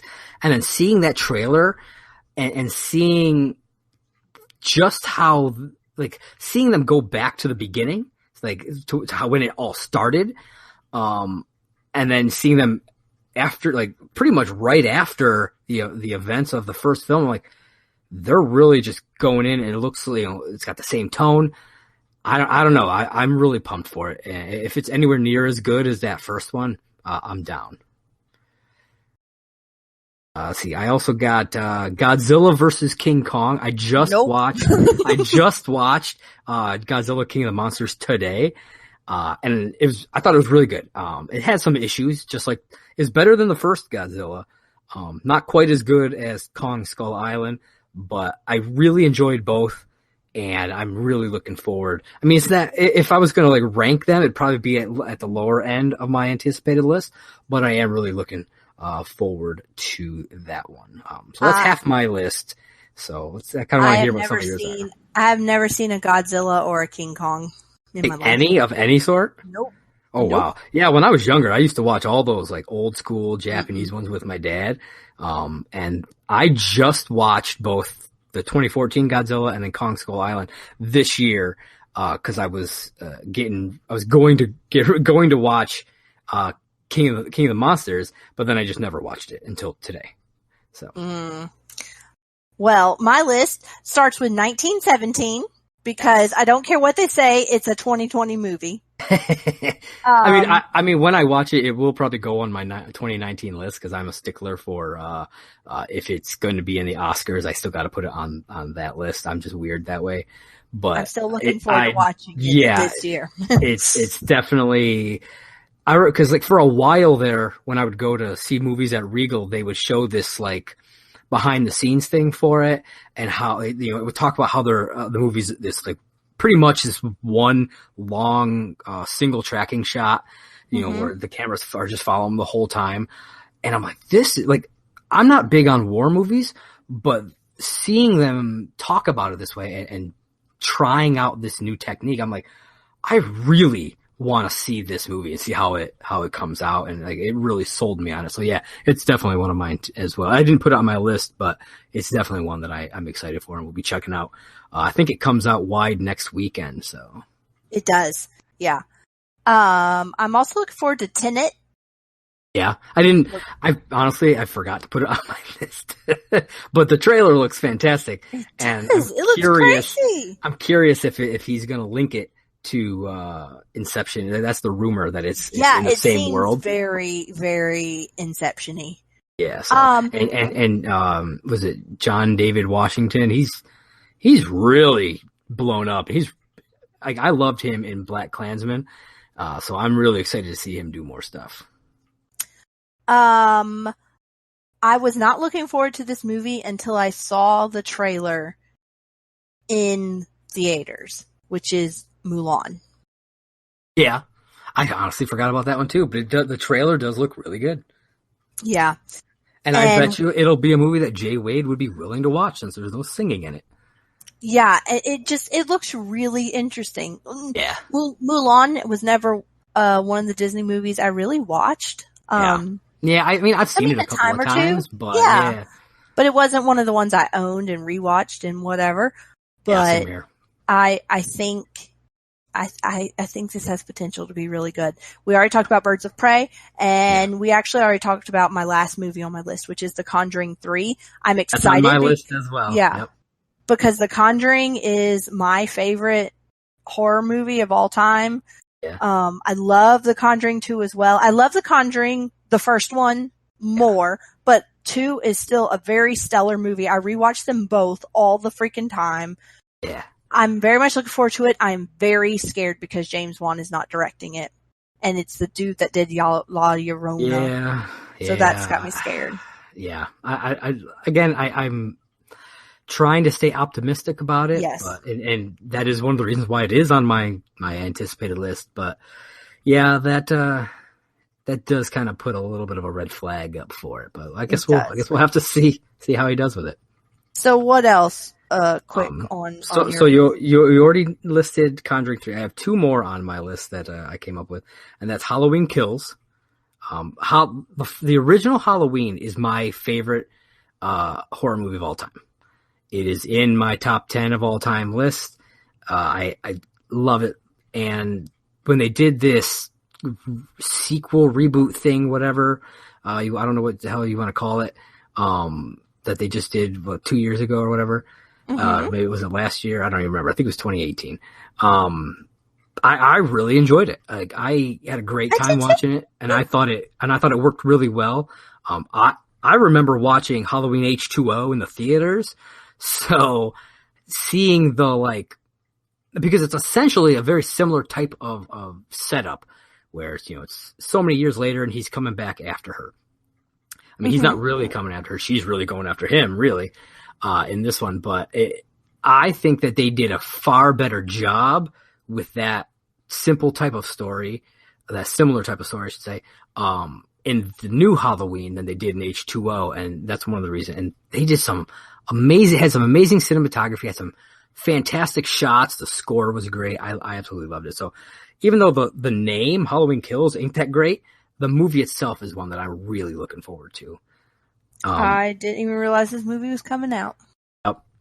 And the last one that I put on my list is Bill and Ted 3. I can't remember what the actual title of it is, but I love the 2 Bill and Ted movies. They're fantastic. And I've been waiting for them to they've been talking about doing this movie for so long. And the fact that both Alex Winter and Keanu Reeves are coming back and doing this, I'm super pumped for it. So I'm really excited to see what they do with it. Yeah, I've never seen a Bill and Ted. You're killing me. That's not entirely true because a boy I used to babysit, I remember him watching it one time, but I was not paying attention to it. Yeah. So I'm not super interested in that, but to each their own. That's our anticipated list. There it is. Yeah, there's lots of movie talk this week, but I mean that's just bound to happen at the beginning of a new year when you're in this sort of space. I do hope to watch more movies this year. Yeah. I want to try to make a goal to watch more movies throughout the year so that I'm not having to do the December cram like I did this year. Here's something for you. Try to watch one brand, a 2020 film every week, one a week. That'll put you at 52 by the end of the year. Yeah. So and that'll put you way over what you had this year. And even if it's just something that's brand new on streaming where you can sit at home with the baby and the husband and watch it that way, those count. So that's what I would recommend you try. That might be what I try to do because I mean, I really want to, I love film and here at the beginning of the year, it'll probably be a lot more of catching up on 19 because I like to catch up on whatever I can in terms of, movies that are getting a lot of buzz for awards. Yeah. So that'll probably be my focus for at least a little while, but that all dies down, come February. Yeah. I'm hoping to get in a lot of 2020 movies and a lot of them will have to be at home. Like I said, we can't go out to the movies like we used to we used to go all the time, almost every weekend we were at a movie. Yeah. And we just can't do that anymore. But, I hear that. And I mean, once she gets a little older, you may be able to do more of that, but yeah. Yeah. So, I guess we need to address the elephant in the room. I held it off till the very end, but I was afraid we'd just talk about it nonstop and not get to anything else. And obviously, we had a lot of content to cover this week. Yeah. I'd rather bring down the tone at the end than start off in a down tone. Yeah. So as we all know, Collider canceled a lot of their shows. Movie Talk, Jedi Council, Collider Live, Heroes. Plus, I think some other stuff that wasn't listed is basically dead too. In addition, they fired a bunch of people. Yes, they did. And they gave them almost pretty much no notice. Yeah, they told them like or at least told Roxy, and I'm pretty sure told other people as well, like an hour before they put a tweet out. I heard that some of them found out because of the tweet. Oh, well, that's great. So I don't know exactly, but that's just what I've heard. So I think we know for sure that Roxy, Riley, Roka, Coy, and Emma all lost their jobs. Yeah. There's some people who are kind of up in the air. Like, I don't know. Like, I haven't heard confirmation either way. I know for a fact that, Darina kept her job. Darina's staying. Perry's staying. Cody Hall's staying. Jeff Snyder is staying. I'm pretty sure Alex was an intern, and I'm pretty sure I heard that he's gone. So Alex is out. I'm pretty sure all the .com people are staying because it's separate. And on Roxy's live stream, did you say Amy? I did not say Amy. I'm missing Amy Dowling. Amy's gone. Yep. On Roxy's live stream that she did yesterday after all this came out, and I totally missed her saying this, but Darren told me about it later. Apparently, Frosty didn't even know what was going on because he was he made a joke or something, not realizing that Thad was in the middle of firing Roxy when he said something really lighthearted and made a joke and walked into the room or whatever. Oh wow. So it was completely disorganized. Yeah. Sorry. And I said this on After Live. It reminds me, have you watched The Office? Parts of it, yes. Well, in one of the later seasons, there's a character called Robert California. He takes over, he essentially becomes the CEO of Dunder Mifflin. Oh, and God. Toward the end of his run, there's an episode where he gets drunk and closes one of the branches. Just out of nowhere. And it was like one of the best branches. He gets drunk and he closes the branch. And shortly after Dunder Mifflin goes under. And gets bought by somebody else. Like he pretty much tanks it. And that's what it makes me feel like. That's what it reminds me of. It's like, did Mark Fernandez just get drunk and decide, you know what? Screw all this stuff. I'm canceling it all. Like, I don't know what happened. But the way he went about doing it is the thing that I think pisses me off and probably pisses a lot of people off the most. Like when he's done all these other changes, they've done those town halls. And even when like Christian left, they addressed it on air. They talked about it and Fernandez was there. And Christian said today on SEN Live that, so he's sort of offhand mentioned it before, but didn't go into detail. But today he flat out said it was not my choice to leave, but I heard that. I was like, yes. Whoa. It basically sounded like what he got they wanted him to do did not align with what he was able to do schedule wise. Yeah. And they were basically like, there's no place for you anymore, is what it sounded like. But they at least let him like sort of work through and get on his own feet before they just like kicked him out. Yeah. They just totally kicked everyone out. Like, it's like right after Christmas, you come back from the new year and boom, you don't even have jobs. It's and like, most of these people were probably banking on this paycheck because you know that they've probably been completely without a paycheck for like 2 weeks. Yeah. And most of these people are freelance, so it's not like they're getting severance pay or something like that. No, they're just gone. Now, Riley and Roka were full-time. Like, full-time employees probably with benefits and stuff. And I don't know if they have severance in general, but if they do, a lot of them ain't getting it. Right. I cannot believe, so Riley was such a big behind the scenes kind of person. Yeah. I cannot believe he's gone. Roka. Yeah, I mean, he's the person who like set up the majority of the celebrity interviews and stuff. And he was the producer who got all those people onto After Live. or on the Afterlife, onto Collider Live. And, I know that one of the things that Fernandez is wanting to focus on is celebrity content to get rid of somebody like him who was behind all of that stuff and probably has a lot of those contacts. It seems real short-sighted. I don't know what he's thinking. This whole, I've said this on Twitter a bunch. I said this on Afterlife. This whole deep fake thing that he's focusing on. It's just bad. Yeah, and that's the thing. Mark Fernandez is all about what's hot right now. He got in at the ground floor of Bitcoin, and that's how he made all his money. So it's like, okay, yes, sure, Bitcoin took off. That doesn't mean everything is going to. And this deep fake thing, they've done, I think, 8 videos.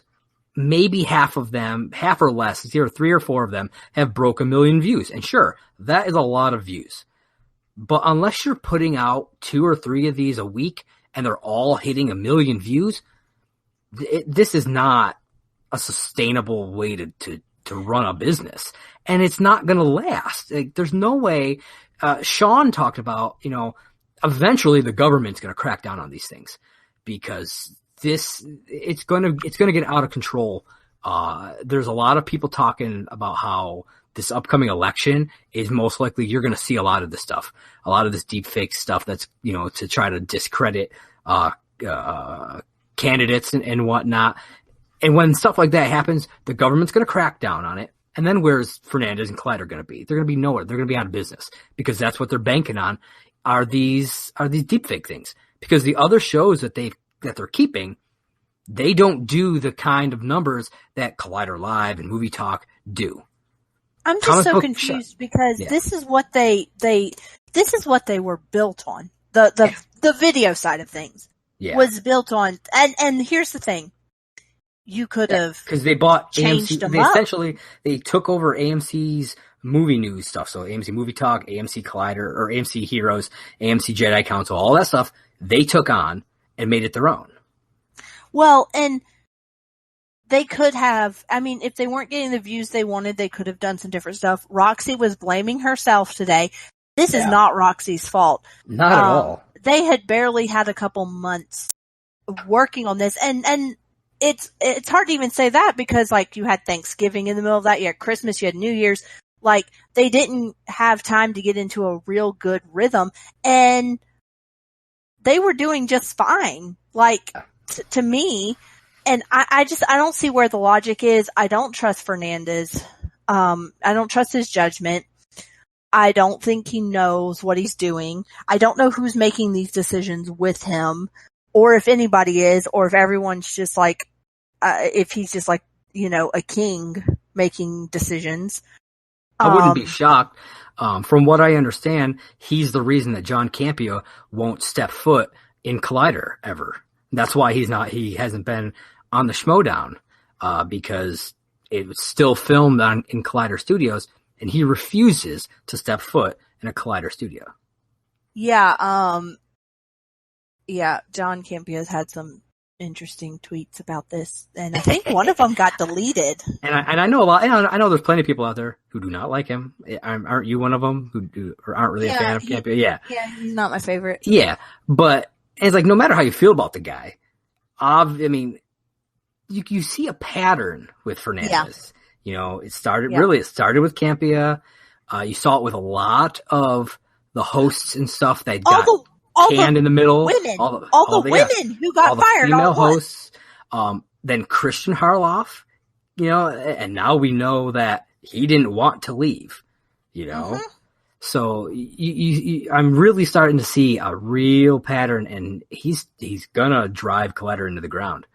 Hopefully, the .com will survive with Frosty and all them, but the video at least is gonna go. There's no way it's gonna stick around. I just don't see any way unless he goes and backtracks. But even then, I don't foresee, even if he changes his mind down the road and starts bringing back shows, I don't see the majority of people going back to them because of all this. I don't see fans going back to them. I don't see talent. Yeah, I don't see talent wanting to go work there again.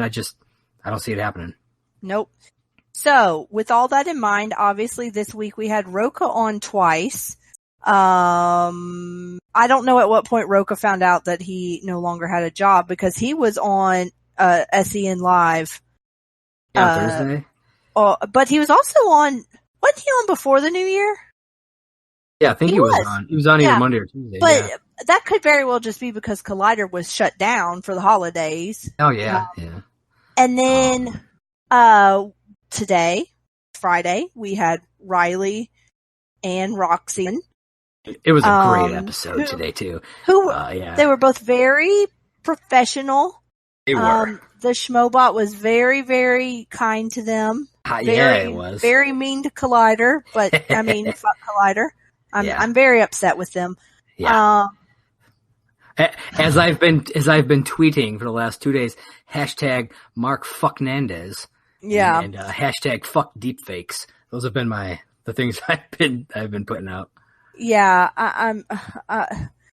but the bright side of this is we did get to essentially see our Collider Live crew back together. Yes. And Christian has decided he is taking back those sound bites. Yes. And he introduced it as the best show on the YouTube. Yeah, and I love that. Pointed out. Yeah. Yep. And it was great having Roxy and Riley in there. And as Roxy said, she got there in 12 minutes. Riley is a lot closer to Christian than he is to Burbank. Yeah. I think that this is really great for Christian, because so many people are going to follow the talent, and they're going to follow them over to SEN. The Schmoebot was going freaking crazy today. Yes, it was. And I was watching on a delay, so I didn't get to send in any messages. So yeah, I watched it right before I had to go and record for After Live. I finished listening to it at 8:10 tonight.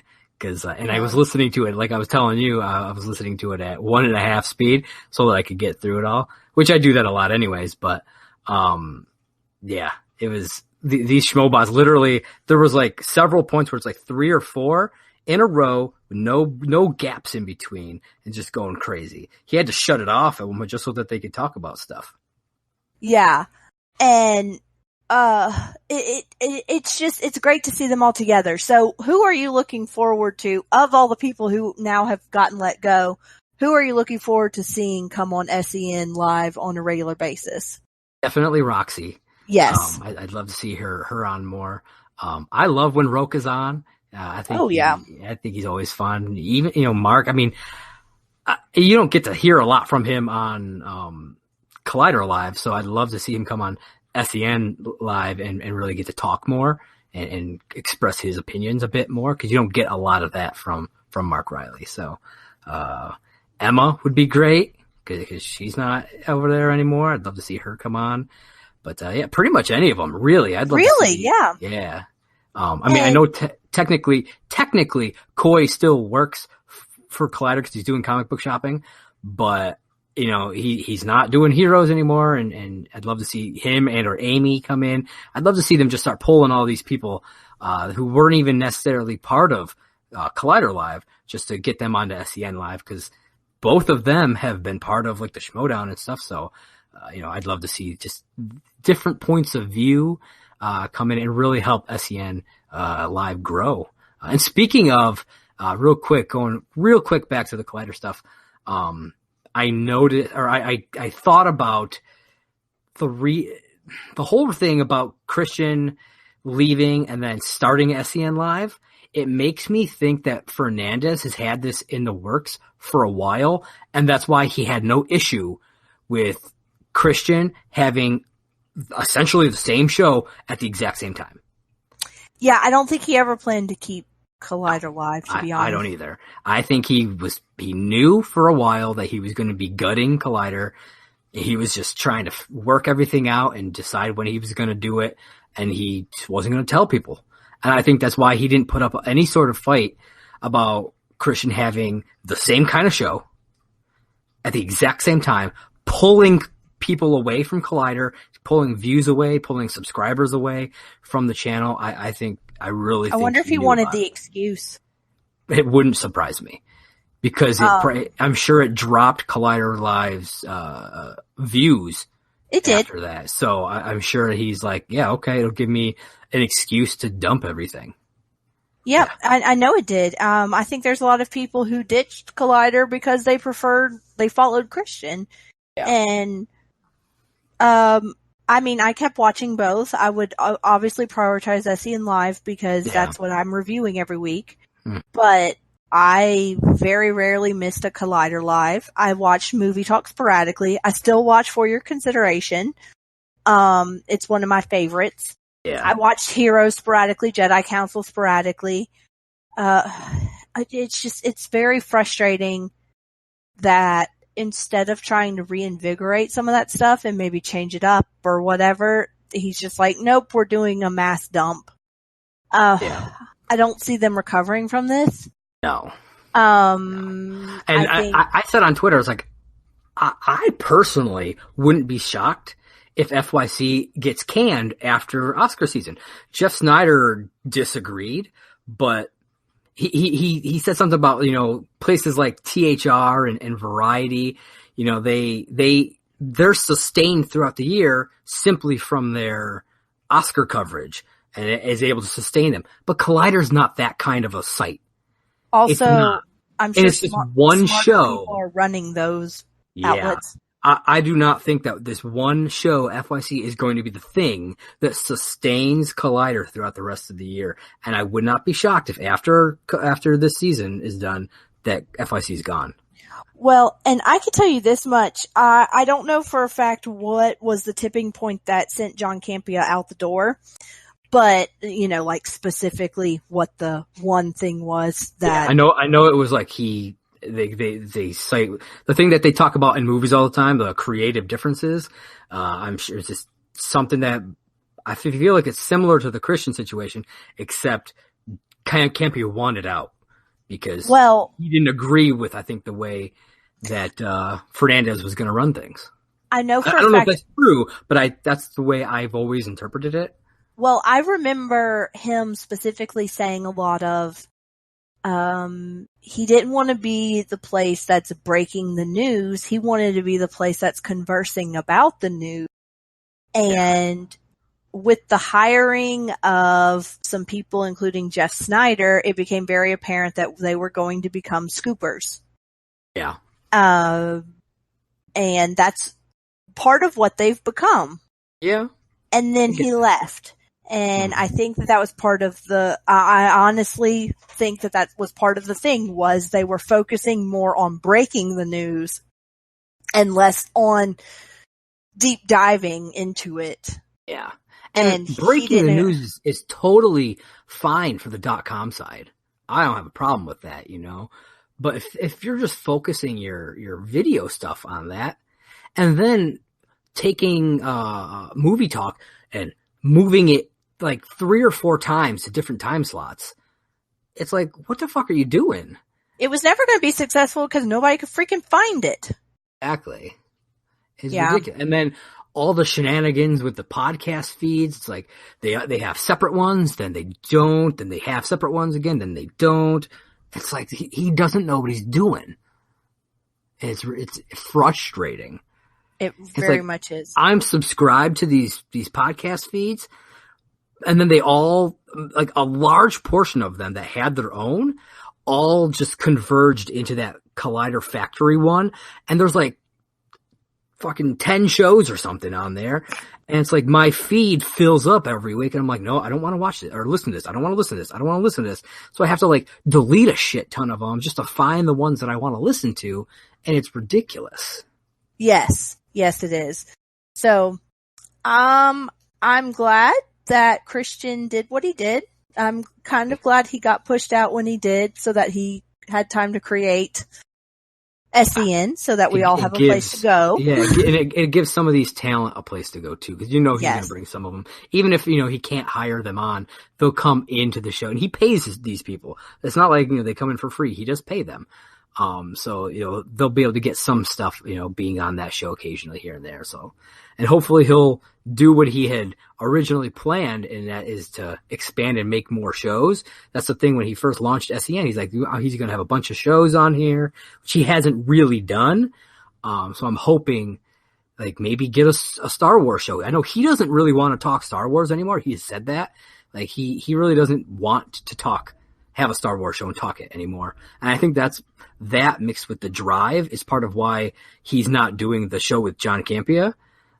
So I think he should make essentially a Jedi Council on SEN.